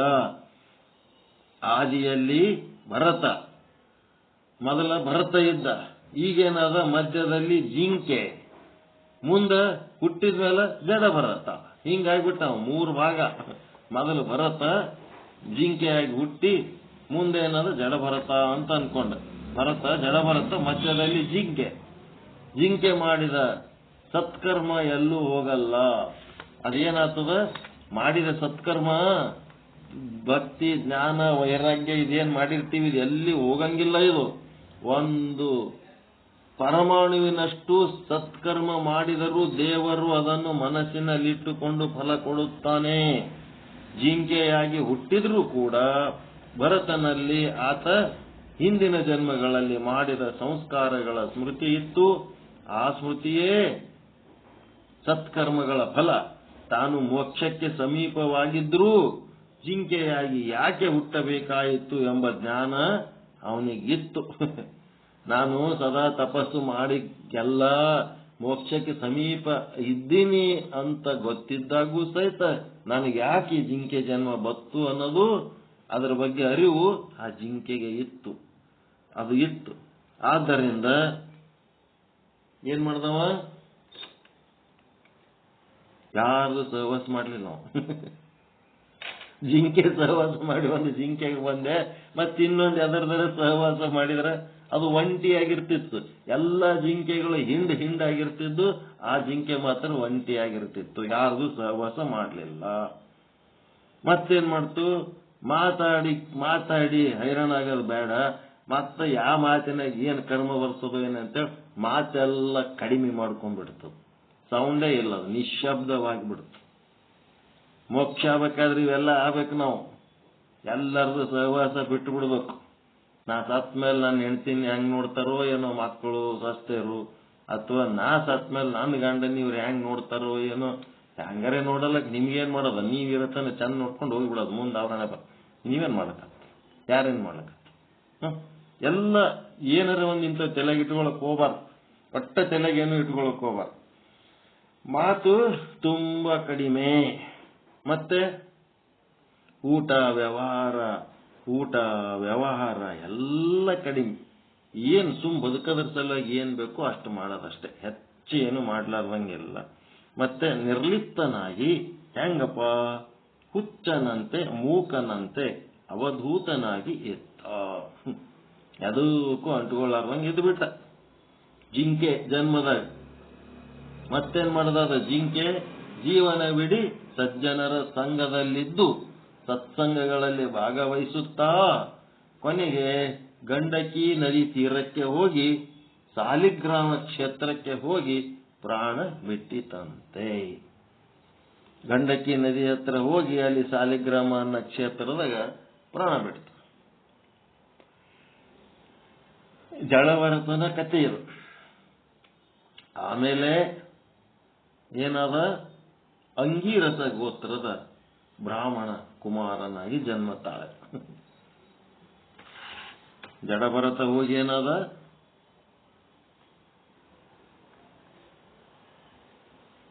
ಬ್ರಾಹ್ಮಣ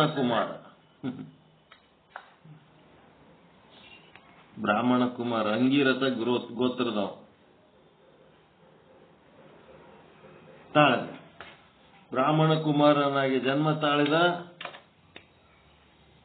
ಆತನನ್ನು ಜನರು ಜಡಭರತ ಅಂತ ಕರೀತಿದ್ರು. ಕಾರಣ, ಆಗಲೂ ಆತನಿಗೆ ಪೂರ್ವ ಜನ್ಮದ ಸ್ಮರಣೆ ಇತ್ತು. ನೋಡ್ರಿ, ಮೊದಲ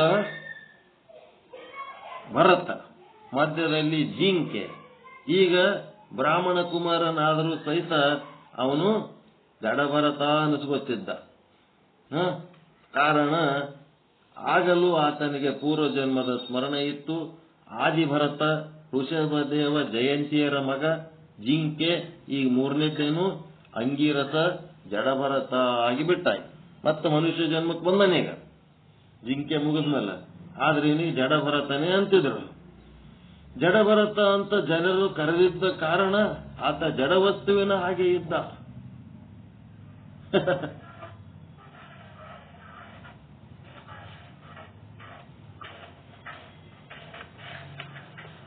ಸೌಂಡ್ ಇದು ಮಾಡ್ರಿ, ಮ್ಯೂಟ್ ಮಾಡ್ಕೊಳ್ರಿ. ಜಿಂಕೆ ಜನ್ಮದಾಗಿದ್ದಾಗೂ ಸಹಿತ ನಾ ಜಿಂಕೆ ಸಹವಾಸ ಮಾಡಿದ್ದಕ್ಕೆ ಜಿಂಕೆ ಜನ್ಮಕ್ಕೆ ಬಂದೀನಿ ಅಂತಂದಾಗ, ಆ ಜಿಂಕೆದ ಜನ್ಮ ಮುಗಿದ್ಮೇಲೆ ಮುಂದೇನಾದ, ಬ್ರಾಹ್ಮಣ ಕುಮಾರನಾಗಿ ಅಂಗೀರಸ ಗೋತ್ರದಾಗ ಹುಟ್ಟಿದ. ಅಲ್ಲಿ ಅವನಿಗೆ ಜಡಭರತನೇ ಅಂತಿದ್ರು. ಮೋಕ್ಷ ಸಾಧನೆ ಒಳಗಿದ್ದವ ಹೆಂಗಾಗಬೇಕು ಕೊನೆಗೆ ಅಂತಂದ್ರ ಜಡವಸ್ತುವಿನಂದ ಆಗ್ಬೇಕು. ಸದೇಹ ಮುಕ್ತಿ ಮುಗಿದದ, ಅಂತಃಕರಣ ಎಲ್ಲ ಕಳ್ಕೊಂಡನ. ಈಗೇನಾಗಬೇಕಾಗ್ಯದ, ದೇಹದ ವ್ಯಾಪಾರಗಳೆಲ್ಲ ನಿಲ್ಬೇಕಲ್ಲ, ಅವ ಜಡ ವಸ್ತುವಿನಂತೆ ಇದ್ದ.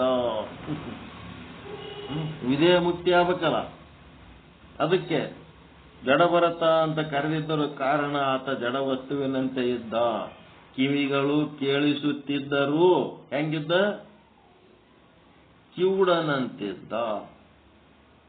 ಕಣ್ಣುಗಳು ಕಾಣಿಸುತ್ತಿದ್ದರೂ ಕುರುಡನಂತಿದ್ದ. ನಾಲಿಗೆ ರುಚಿಸುತ್ತಿದ್ದರೂ ನೀರಸನಾಗಿದ್ದ. ನಾಸಿಕ ಆಘ್ರಾಣಿಸುತ್ತಿದ್ದರೂ ನಿರ್ಗಂಧನಾಗಿದ್ದ. ಚರ್ಮ ಸ್ಪರ್ಶಿಸುತ್ತಿದ್ದರೂ ಅಸ್ಪೃಶ್ಯನಾಗಿದ್ದ. ಮತ್ತೆ ಕೈಗಳು ಕಾಲುಗಳು ಹೇಳ್ಬೇಕಲ್ಲ, ಎಲ್ಲ ಮಾಡುವ ಸಾಮರ್ಥ್ಯವಿದ್ದರೂ, ಕೈಗಳಲ್ಲಿ ಸಾಮರ್ಥ್ಯವಿದ್ದರೂ ನಿಷ್ಕ್ರಿಯನಾಗಿದ್ದ. ಏನು ಮಾಡಲಿಲ್ಲ. ಕಾಲುಗಳು ಚಲಿಸುವ ಸಾಮರ್ಥ್ಯವಿದ್ದರೂ ಏನಾಗಿದ್ದ? ನಿಶ್ಚಲನಾಗಿದ್ದ. ಬಾಯಿ ಮಾತನಾಡುವ ಸಾಮರ್ಥ್ಯ ಇದ್ದರೂ ನಿಶ್ಶಬ್ದನಾಗಿದ್ದ. ಏನಾಗ್ಯದ? ಜಡಭರತ. ಮೋಕ್ಷ ಸಾಧನೆಗೆ ತುದಿಗೆ ಆಗ್ಬೇಕಾದದ್ದು ಜಡ ವಸ್ತು ಆದಂಗ ಆಗಬೇಕು. ಅದಕ್ಕೆ ಗುಡ್ಯಾಗನ ಲಿಂಗ, ಕೊಳ್ಳನ ಲಿಂಗ ಅವು ಹೆಂಗದವ? ವಟ ವಟ ಅಂತಿರ್ತಾವ. ಏನೇನರೇ ಎದ್ದು ಓಡಾಡ್ತಾವ, ಏನ್ರಿ ತಲೆ ಕೆಡ್ದು ಗೊತ್ತವ ಜಗತ್ತಿನ ಬಗ್ಗೆ. ಅವು ಹೆಂಗದವ? ಹಂಗ ಆಗ್ಬೇಕು, ದೇವ್ರಂಗ ಆಗ್ಬೇಕು. ಆ ದೇವರ ವಿಗ್ರಹಗಳ ಪೂಜೆ ಮಾಡೋದ್ರ ಉದ್ದೇಶ ಗೊತ್ತಾಯ್ತ? ಈಗ ನಿನ್ನಂಗೆ ನಾನು ಆಗ್ಬೇಕು, ನಿನ್ನಂತೆ ನಾನು ಆಗಲಾರೆ, ಏನು ಮಾಡಲಿ ಹನುಮ ಅಂತ. ಈಗ ಹನುಮನ್ ದೇವರ ಜಡಮೂರ್ತಿ ಅದ ಇಲ್ಲದು? ಹಂಗ ನಾವು ಜಡ ಆಗ್ಬೇಕು. ಕಾಲುಗಳು ಚಲಿಸುವಂತಿದ್ದರೂ ನಿಶ್ಚಲನಾಗಿದ್ದ. ಕೈ ವ್ಯವಹರಿಸಂತಿದ್ದರೂ ಅಕ್ರಿಯನಾಗಿದ್ದ. ಬಾಯಿ ಮಾತನಾಡುವಂತಿದ್ದರೂ ಮೂಕನಾಗಿದ್ದ.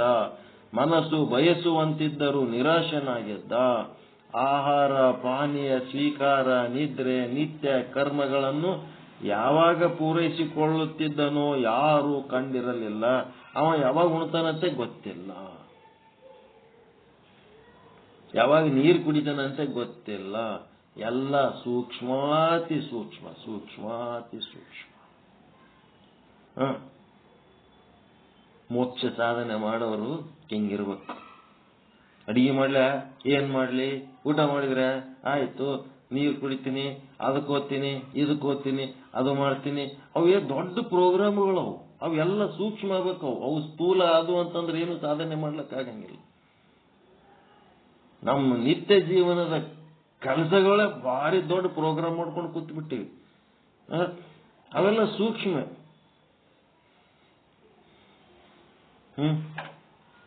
ಬಹಳ ಸೂಕ್ಷ್ಮ ಆಗ್ಬೇಕು. ಏನ್ ಅಡಿಗೆ ಮಾಡ್ತೀರಿ ಗೊತ್ತಾಗಬಾರ್ದು, ಏನ್ ಊಟ ಮಾಡ್ತೀರಿ ಗೊತ್ತಾಗಬಾರ್ದು, ಯಾವಾಗ ನಿದ್ದೆ ಮಾಡ್ತೀರಿ ಗೊತ್ತಾಗಬಾರ್ದು. ಆಹಾರ ನಿದ್ರೆ ಭಯ ಮೈಥುನ ಏನಿದ್ರು ಸಹಿತ ಅತ್ಯಂತ ಸೂಕ್ಷ್ಮಾತಿ ಸೂಕ್ಷ್ಮ. ಒಂದು ಬಾರಿ ಸಿಂಧು ದೇಶದ ರಾಜ ರಹುಗಣ ಪಲ್ಲಕ್ಕಿಯಲ್ಲಿ ಕೂತು ಕಪಿಲಾಶ್ರಮದ ಋಷಿ ಆಶ್ರಮಕ್ಕೆ ಹೋಗುತ್ತಿದ್ದ. ರಹುಗಣ ಪಲ್ಲಕ್ಕಿ ಹೊರಲಿಕ್ಕೆ 3 ಜನ ಮಾತ್ರ ಸಿಕ್ಕಿದ್ದರು. ಪಲ್ಲಕ್ಕಿ ಹೊರಲಕ್ಕ 3 ಸಿಕ್ಕಿದ್ರಲ್ಲಿ. ಸಿಕ್ಕಾಗ ಒಂದು ಆಳು ಕಡಿಮೆ ಬಿತ್ತು. ರಾಜಾಗ ಕಡಿಮೆ ಬಿದ್ದಾಗ ಅಲ್ಲೇ ರಸ್ತದ ಮೇಲೆ ಇವ್ರು ಯಾರು ಕೂತಿದ್ರು? ದಂಡಿಗೆ ರೋಡ್ನಾಗ ಯಾರು ಕೂತಿದ್ರು? ಜಡಭರತ ಮಹಾರಾಜರು ಕೂತಿದ್ರು. ಇವ್ರು ಸುಮ್ ಕೂತಿದ್ರು. ಜಡ ಇದ್ದಂಗಿದ್ರು. ಏನಂತಾರ? ದಡ್ಡನ ಹುಚ್ಚನ ಮಳ್ಳದನ ಅಂತಾರ ಜಡ ಇದ್ದಂಗಿದ್ರು. ಅದಕ್ಕೆ ಅವ್ರೇನ್ ಮಾಡಿದ್ರು? ಅವ ಜಡ ಬರ್ತಾ ಅಲ್ಲೇ ಕೂತಿದ್ದ, ದಾರಿಯಲ್ಲಿ ಕೂತಾಗ ಪಲ್ಲಕ್ಕಿ ಹೊರಲಿಕ್ಕೆ ಕರೆದ್ರು, ಬಾರಪ್ಪ ನೀನೊಬ್ಬ.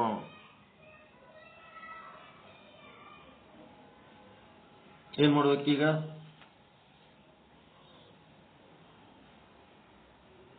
ನಿಮ್ಗೆ ಏನಾರ ಅಂತ ಬಂದಾಗ ಏನ್ ಮಾಡ್ತೀರಿ? ಏನಾರ ಒಂದು ಸಮಸ್ಯೆ ಬಂದಾಗ ಯಾವಾಗೋ ಒಂದು ಕೆಲಸ ಬತ್ತಪ್ಪ, ನೀವೆಂದೂ ಮಾಡ್ಲಾರ್ದವ್ರಿಗೆ ಬಂತು,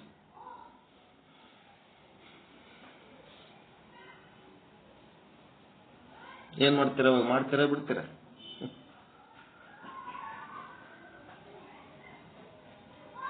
ಮಾಡ್ಬೇಕಾ ಮಾಡಬಾರ್ದ? ಮಾಡ್ತೀರಾ ಬಿಡ್ತೀರ? ಹೆಂಗ ಅಂತ ಮಾಡ್ತೀರಿ? ಹೆಂಗ ಏನಂತ ಅನ್ಕೊಂಡು ಮಾಡ್ತೀರಿ?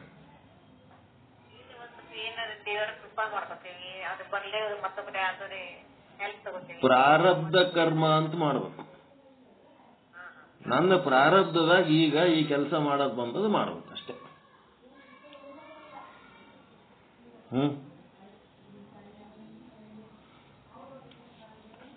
ಒಂದು ಹಿಂಗೆ ಅಹಂಕಾರದ ಬಗ್ಗೆ ಏನೋ ಒಂದು ಕತೆ ಹೇಳೋ ಟೈಮ್ನೊಳಗೆ ಎದ್ದು ನಿಂತು ಅಹಂಕಾರ ಹೆಂಗ್ ಬಿಡಬೇಕು, ಬರೀ ಹೇಳ್ತೀರಿ, ಕೇಳ್ತೀವಿ, ಓದ್ತೀವಿ, ಆಮೇಲೆ ಅಹಂಕಾರ ಹಂಗೆ ಉಳಿತದ, ಹೆಂಗ್ ಬಿಡಬೇಕು ಅಂತ ಕೇಳಿದೊಳ್ಬೇಕು ಹೆಣ್ಮಗಳು ಒಂದು ಸಭೆ ಒಳಗೆ.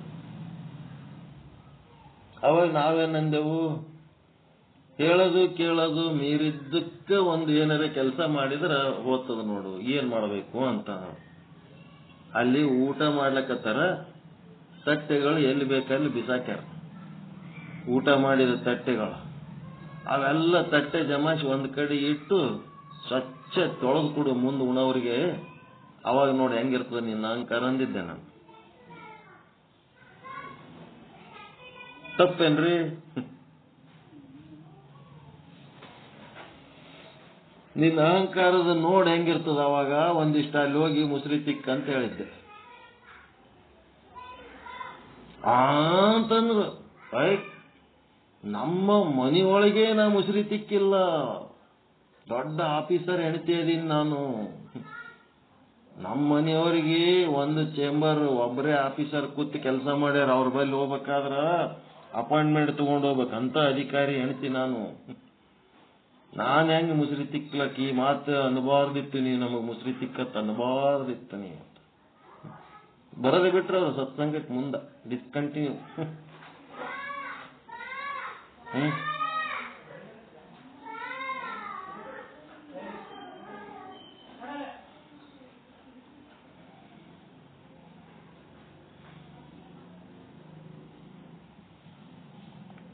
ಅದಕ್ಕ ಹಂಗಿದ್ದಾಗ ಏನದು, ಇನ್ನ ಪುಣ್ಯ ಇಲ್ಲ ಅಂತ, ಇನ್ನ ಪಾಪ ಹರಿದಿಲ್ಲ ಅಂತ. ಪುಣ್ಯ ಇತ್ತಂತಂದ್ರ ಈಗ ನಿಮ್ ಬಾಯಿಗೆ ಬಂತಿಲ್ಲ ಮಾಡ್ತೀನಿ ಅಂತ, ಮಾಡಬೇಕು ಅಂತ. ಏನಂತ ಮಾಡಬೇಕು? ಪ್ರಾರಬ್ಧ ಕರ್ಮ. ಈಗ ನನಗೆ ಈ ಕೆಲಸ ದೇವರು ಕೊಟ್ಟನ ಮಾಡ್ಬೇಕಷ್ಟೆ. ಅದಕ್ಕೆ ಇವ್ರೇನಂದ್ರು, ರಾಜ ಅದನ, ಏನೆಲ್ಲ ಅದನ, ಆದರೂ ಸಹಿತ ದಾರ್ಯಾಗ ಕೂತಾಗ ಅವನಿಗೆ ಕರೆದ್ರು. ಅವ ಏನಂತಂದ? ಪ್ರಾರಬ್ಧ ಕರ್ಮ ಅಂತ. ನಡಿ, ಪ್ರಾರಬ್ಧದಾಗ ಇದು ಬಂದದ, ಮಾಡಬೇಕಾಗಿರ ಮಾಡ, ನಡಿ. ಹೆಂಗಿದು?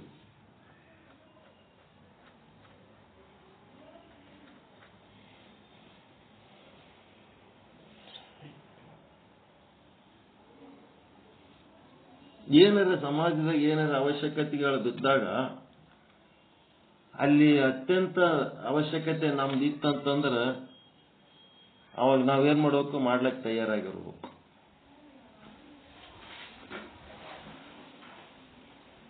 ಇಲ್ಲಿ ನಮ್ಮ ಫ್ರೆಂಡ್ ಆದವ್ರು ಒಬ್ಬರು, ಸ್ಟ್ಯಾಂಪ್ ವೆಂಡರ್ ರಾಮಚಂದ್ರ ಅಂತ. ಮಗನಿಗೆ ಹೈದರಾಬಾದ್ನಾಗ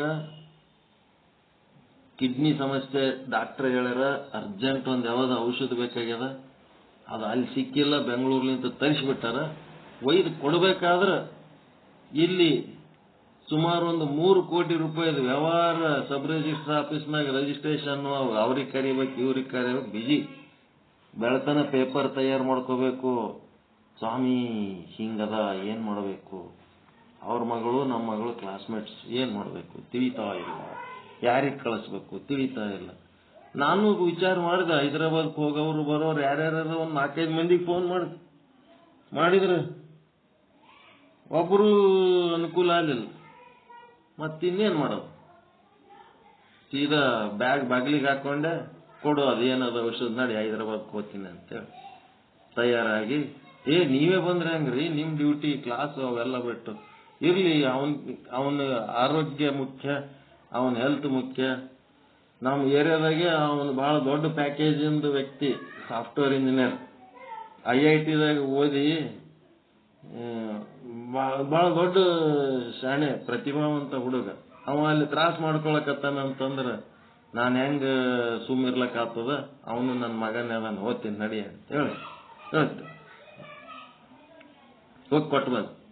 ಅಂದ್ರೆ ಹಿಂಗೆ ಅವಶ್ಯಕತೆ ಆದ, ನನ್ನ ಬಿಟ್ರೆ ಬೇರೆ ಯಾರೋ ಮಾಡಲಿ, ನಾನು ಏನೂ ಮಾಡಬಾರ್ದು ಅಂತಲ್ಲ, ನಂದೇ ಕೆಲಸ ಅಂತ ತಿಳ್ಕೊಂಡು ವಿಚಾರ ಮಾಡ್ಬೇಕು. ಬೇರೆ ಯಾರ ಕಡೆಯವ್ರೆ ಮಾಡೋರು ಸಿಕ್ಕರೆ ಸರಿ, ಸಿಗ್ಲಿಲ್ಲ ಅಂತ ನಾವೇ ಮಾಡ್ಬೇಕು. ಒಂದು ಸೆಕೆಂಡ್.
ಸೋಷಿಯಲ್ ಸರ್ವಿಸ್ ಅಂದ್ರೆ ಏನದಂದ್ರ, ನಮಗ ರಕ್ತ ಸಂಬಂಧಿಕರು, ಭಕ್ತಿ ಸಂಬಂಧಿಕರು, ಪರಿಚಯದವರು ಅವ್ರ ಸೇವೆ ಮಾಡೋದಕ್ಕೆ ಎಲ್ಲರೂ ಮಾಡ್ತಾರೆ, ಒಬ್ರಿಗೊಬ್ರು ಮಾಡೇ ಮಾಡ್ತಾರೆ. ಏನು ಪರಿಚಯ ಇಲ್ಲ, ರಕ್ತ ಸಂಬಂಧನೂ ಅಲ್ಲ, ಭಕ್ತಿ ಸಂಬಂಧನೂ ಅಲ್ಲ, ಈ ಸಂಬಂಧ ದಾಟಿದ ಒಂದು ವ್ಯಕ್ತಿಗೆ ಏನೋ ಒಂದು ಸೇವೆ ಮಾಡಬೇಕು ಅಂತ ಹೇಳಿ ಅವಶ್ಯಕತೆ ಬಿದ್ದಾಗ ಅದನ್ನು ನಾವು ಹೆಂಗೆ ಪರಿಗಣಿಸಬೇಕು ಅನ್ನೋದು ಕಲಿಬೇಕು. ನಾವು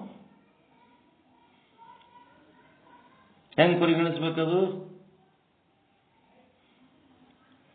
ಲಾಟ್ರಿ ಟಿಕೆಟ್ ಹಚ್ಚೋದು ತಿಳ್ಕೊಬೇಕಂತ. ಇದು ನಮಗ ಒಂದು ಲಾಟ್ರಿ ಟಿಕೆಟ್ ಹಚ್ಚದ, ಇದು ಪರಮಾತ್ಮನ ಸೇವೆ, ಪ್ರಾರಬ್ಧ ಕರ್ಮ ಮಾಡಬೇಕು ಅಂತ ಹೇಳಿ ಮಾಡಬೇಕು. ಸ್ನೇಹಿತರ, ಪರಿಚಯ ಇದ್ದವರು ಸಂಬಂಧಿಕರ ಸೇವೆ ಎಲ್ಲ ಮಾಡ್ತಾರೆ. ಪರಿಚಯ ಇಲ್ಲದವ್ರದ್ದು ಮಾಡೋಂಥ ಪ್ರಸಂಗ ಬಂದಾಗ ಅದೊಂದು ಲಾಟ್ರಿ ಟಿಕೆಟ್ ಹಚ್ಚದ ನಮಗ ಅಂತ ತಿಳ್ಕೊಂಡು ಮಾಡ್ಬೇಕಂತ. ಅದಕ್ಕೆ ಜಡಭರತನ ಪರಿಸ್ಥಿತಿ ಏನಾಯ್ತಂದ್ರ, ಜಡಭರತ ಹೊರಲಿಕ್ಕೆ ಹೋದರು, ಪ್ರಾರಬ್ಧ ಸವೆಯಲ್ಲಿ ಅಂತ ಹೋದರು. ನನ್ನ ಪ್ರಾರಬ್ಧ ಕರ್ಮ ಏನಾರ ಇತ್ತು ಅಂದ್ರ ಸವಿಲಿ, ಅದು ಒಂದಿಷ್ಟು ಕರ್ಮ ಕಡಿಮೆ ಆಗಲಿ, ಕರ್ಮ ಕಳ್ಕೊಳ್ಳೋಣ ಅಂತ ಹೋದರು. ಕರ್ಮ ಕಳ್ಕೊಳ್ಳತ್ತ ಹೇಳಿದ್ರೆ ಮಾಡ್ಬೇಕೇನು? ಏನಾರ ಪುಣ್ಯ ಬೇಕಾಗ್ತದ ಬರ್ತದಂತೇಳೇ ಮಾಡ್ಬೇಕೇನು? ಸುಮ್ಮನೆ ಮಾಡ್ಬೇಕಪ್ಪ ಹಂಗೆ. ಪ್ರಾರಬ್ಧ ಸಭೆಯಲ್ಲಿ ಅಂತ ಹೋದರೂ ಏನಾಯ್ತು? ಪಾಪ ಜಡಭರತ ಸಂಭಾಯಿತ ಪ್ರಾಣಿ, ಜಾಸ್ತಿ ಓಡಾಡೋದು ಗೊತ್ತಿಲ್ಲ. ಅವ ನಿಧಾನ ಹೆಜ್ಜೆ ಹಾಕ್ಲಕ್ಕತ್ತ. ನಿಧಾನ ಹೆಜ್ಜೆ ಹಾಕುತ್ತಿದ್ದಾರೆ. ದೇವರ ಚಿಂತನೆಯ ಸಮೇತ ಇರುವ ಕಾರಣ ಅವನೇನ್ ಮಾಡ್ಲಕತ್ತಾನ, ಜಡಭರತ ಏನ್ ಖಾಲಿ ಅದನೇನ್ರಿ, ಒಳಗ ಏನ್ ನಡೆದು, ಜಡಭರತನ ಒಳಗೆ ಏನ್ ನಡೆದು, ದೇವರ ಚಿಂತನೆ ನಡೆದದ, ಪರಮಾತ್ಮನ ಅನುಸಂಧಾನ ನಡೆದು. ಹಿಂಗಾಗಿ ಯಾವ ಲಕ್ಷ್ಯ ಎಲ್ಲ ಪರಮಾತ್ಮನ ಅನುಸಂಧಾನದ ಕಡೆ, ದಾರಿ ಕಡೆ ಇಲ್ಲ ಒಂದು. ಹಿಂಗಾಗಿ ಅವ ನಿಧಾನ ಹೆಜ್ಜೆ ಹಾಕ್ಲಕತ್ತಾನ. ರಘುಗಣ ರಾಜನಿಗೆ ಸಿಟ್ಟು ಬಂತು. ಸಿಟ್ಟು ಬಂದೇನ್ ಮಾಡ್ದ, ನಾನು ಈ ದೇಶದ ರಾಜ, ಸರಿಯಾಗಿ ನಡೆ, ಪಲ್ಲಕ್ಕಿ ಅಲ್ಲಾಡಿಸಬೇಡ, ಬೇಗ ಬೇಗ ಹೆಜ್ಜೆ ಹಾಕು, ಅಲಕ್ಷ್ಯ ಮಾಡಿದರೆ ಈ ಕ್ಷಣವೇ ನಿನ್ನನ್ನ ಯಮಲೋಕಕ್ಕೆ ಕಳಿಸಿ ಬಿಡುತ್ತೇನೆ ಅಂತ. ನೋಡ್ರಿ, ಆ ಸಂತ ಮಹಾತ್ಮನಿಗೆ ಬಂದ ಕಷ್ಟ ನೋಡ್ರಿ ಹೆಂಗ. ಪಲ್ಲಕ್ಕಿ ಹೊರಲಕತ್ತನ, ನಡಿಲಕತ್ತನ, ಆದ್ರೂ ಸಹಿತ ಮ್ಯಾಲ ವಾರ್ನಿಂಗ್ ಹೆಂಗ್ ಬರ್ಲಕತ್ತದ, ಪ್ರಾರಬ್ಧ ಕರ್ಮ ಹೌದಾ ಅಲ್ಲ ಅದು. ಅಲ್ಲಿಯವರೆಗೆ ಮೌನವಾಗಿದ್ದ ಜಡಭರತರು ಮಾತನಾಡಲು ಆರಂಭಿಸಿದರು. ಅಲ್ಲಿ ತನಕ ಸುಮ್ಮ ಇದ್ರು, ಈಗ ಮಾತಾಡ್ಲಕತ್ತರು. ಮೂಕ ಅಂತ ತಿಳಿದ ಜನರು ಆಶ್ಚರ್ಯಚಕಿತರಾದರು. ಅವನಿಗೆ ಮಾತಾಡ್ಲಕ್ ಬರಂಗಿಲ್ಲ ಅಂತ ತಿಳ್ಕೊಂಡಿದ್ದವ್ರು ಎಲ್ಲರಿಗೂ ವಿಚಿತ್ರ ಐತಿ. ಇವನಿಗೆ ಮಾತು ಬರಲ್ಲ ಅನ್ಕೊಂಡಿದ್ದೆವು, ಇವ ಮಾತಾಡ್ಲಕತ್ನಲ್ರಿ ಅಂತಾರೆ. ಬೇಗ ಬೇಗ ನಡೆ ಅಂತ ಹೇಳುತ್ತಿರುವೆಯಲ್ಲ ರಾಜನೇ, ಯಾರು ನಡೆಯುತ್ತಿದ್ದಾರಲ್ಲ ಅವರಿಗೆ ಈ ಮಾತು ಹೇಳು. ನಿನ್ನ ಪಲ್ಲಕ್ಕಿ ಯಾರು ಹೊತ್ತಾರೋ ಅವರಿಗೆ ಈ ಮಾತು ಹೇಳು, ನನಗೇನು ಹೇಳುತ್ತೀ? ನಿನ್ನ ಪಲ್ಲಕ್ಕಿ ಹೊತ್ತವನು ನಾನಲ್ಲ, ಹೆಜ್ಜೆ ಹಾಕುವವನು ನಾನಲ್ಲ, ನನಗೇಕೆ ಹೇಳುತ್ತಿರುವಿ? ನಿನ್ ಪಲ್ಲಕ್ಕಿ ಯಾರು ಹೊತ್ತಾರ ಅವ್ರಿಗೆ ಹೇಳು, ಜಲ್ದಿ ಜಲ್ದಿ ಹೋಗತ್ತ, ನನಗೇನು ಹೇಳ್ತಿ? ನಾ ಹೊತ್ತಿಲ್ಲ ನಿನ್ ಪಲ್ಲಕ್ಕಿ ಅಂದ್ರೆ. ನನ್ನ ಒಳಗೆ ಬಿಂಬ ರೂಪಿ ಪರಮಾತ್ಮ ಇದ್ದಾನೆ, ಆತ ನಿನ್ನ ಪಲ್ಲಕ್ಕಿಯನ್ನು ಹೊತ್ತಿದ್ದಾನೆ. ಆತ ಹೊತ್ತಿದ್ದಾನೆ ಅಂತ ನಾವು ಹೊತ್ತೀವಿ, ಆತ ನುಡಿಯುತ್ತಿದ್ದಾನೆ ಅಂತ ನಾವು ನುಡಿಯುತ್ತಿದ್ದೇವೆ. ಆತನೇ ಪಲ್ಲಕ್ಕಿ ಹೊರಲಿಲ್ಲ ಎಂದರೆ ನಾವೆಲ್ಲಿಂದ ನಿನ್ನ ಪಲ್ಲಕ್ಕಿ ಹೊರಲಿಕ್ಕೆ ಸಾಧ್ಯ? ಆತನೇ ನುಡಿಯಲಿಲ್ಲ ಅಂದರೆ ನಾವೆಲ್ಲಿಂದ ನುಡಿಯಲಿಕ್ಕೆ ಸಾಧ್ಯ? ಆತ ನಡೆದಂತೆ, ಆತ ನುಡಿದಂತೆ ನಾವು ನುಡಿಯುವವರು ಅಷ್ಟೇ, ಆತ ನಡೆದಂತೆ ನಾವು ನಡೆಯುವವರು ಅಷ್ಟೇ. ನಮಗೆಲ್ಲಿಯ ಸ್ವಾತಂತ್ರ್ಯ? ಇದು ಜಡಭರತನ ಅನುಸಂಧಾನ. ಎಂತ ಮಾತಾಡಿದ ಗೊತ್ತಾ ಅವನು? ಗೊತ್ತಾಯ್ತಾ? ಇದು ಅರ್ಥ ಆಯ್ತಾ? ಅರ್ಥ ಆಯ್ತಾ ಇಲ್ರಿ?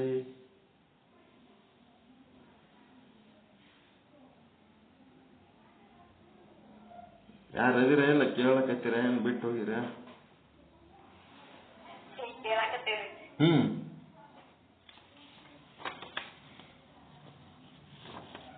ಮತ್ತೇನು ಮಾತಾಡೋದಂಗಿರಲ್ಲ.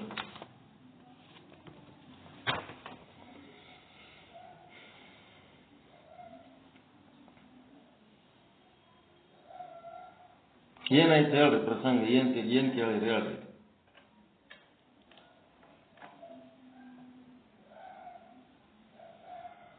ಏನ್ ಕೇಳಿಸ್ಕೊಂಡ್ರಿ ಈಗ?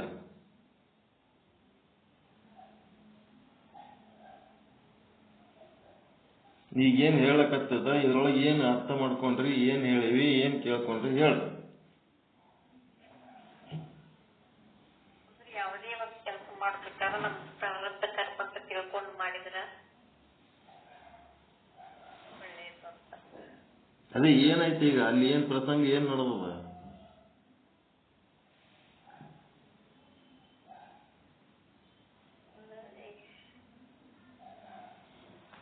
ಕೇಳ್ತಾ ಇಲ್ಲ ನೀವು?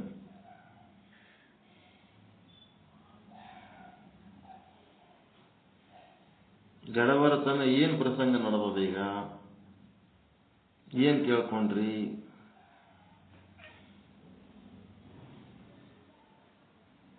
ಏನ್ ಸುಮ್ ಚಾಲು ಇಟ್ಟು ಅಡ್ಡಾಡ್ಲಕತ್ತೀರಾ ಏನು? ಇಲ್ರಿ, ಆಗ ಸ್ವಲ್ಪ ಅಡಿಗೆ ಮನೆ ಹೋಗಿದ್ದೆ ಒಂದ್ 2 ನಿಮಿಷ ಅಂತ. ಉಳಿದವ್ರು ಕೂತಾರಲ್ಲ ಅವ್ರೇನ್ ಮಾಡ್ಲಕತ್ತಾರ?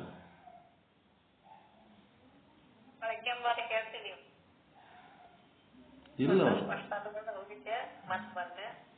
ಅವರೂ ಇಲ್ಲ, ಕಲ್ಯಾಣಪ್ಪ ಮಾತಾಡ್ತಾ ಇಲ್ಲ, ಮಲ್ಲಪ್ಪ ಅವ್ರು ಮಾತಾಡ್ತಾ ಇಲ್ಲ. ಇಲ್ಲ ಅವ್ರು ಲೈನ್ದಾಗ ಇಲ್ಲ ಅವ್ರು. ಅದೇ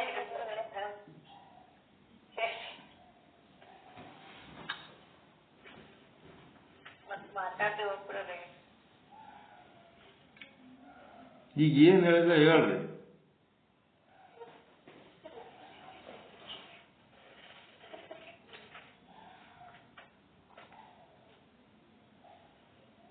ನೀವು ಅದಕ್ಕೆ ಕೇಳಲಿಲ್ಲ ಅಂತಂದ್ರೆ ನಾವು ಎದಕ್ಕೆ ಹೋಗ್ಬೇಕಿಲ್ಲ.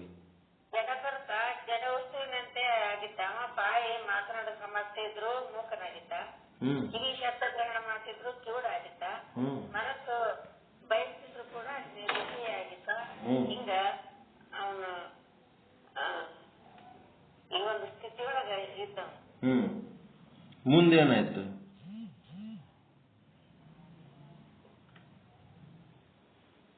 ಮುಂದಿನ ಕೇಳಿಲ್ಲ ನೀವು? ಯಾರೊಬ್ಬರ ಕೇಳಿರ?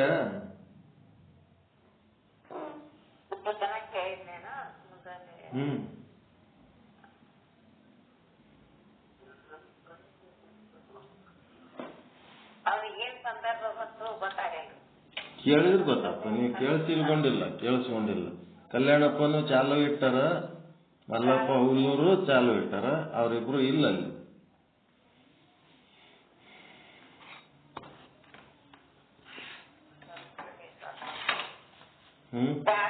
ತಿಳ್ಕೊಂಡ್ ಮಾಡಕತ್ತಿದ್ದ ಏನಂತ ಗೊತ್ತಾಗಿಲ್ಲ.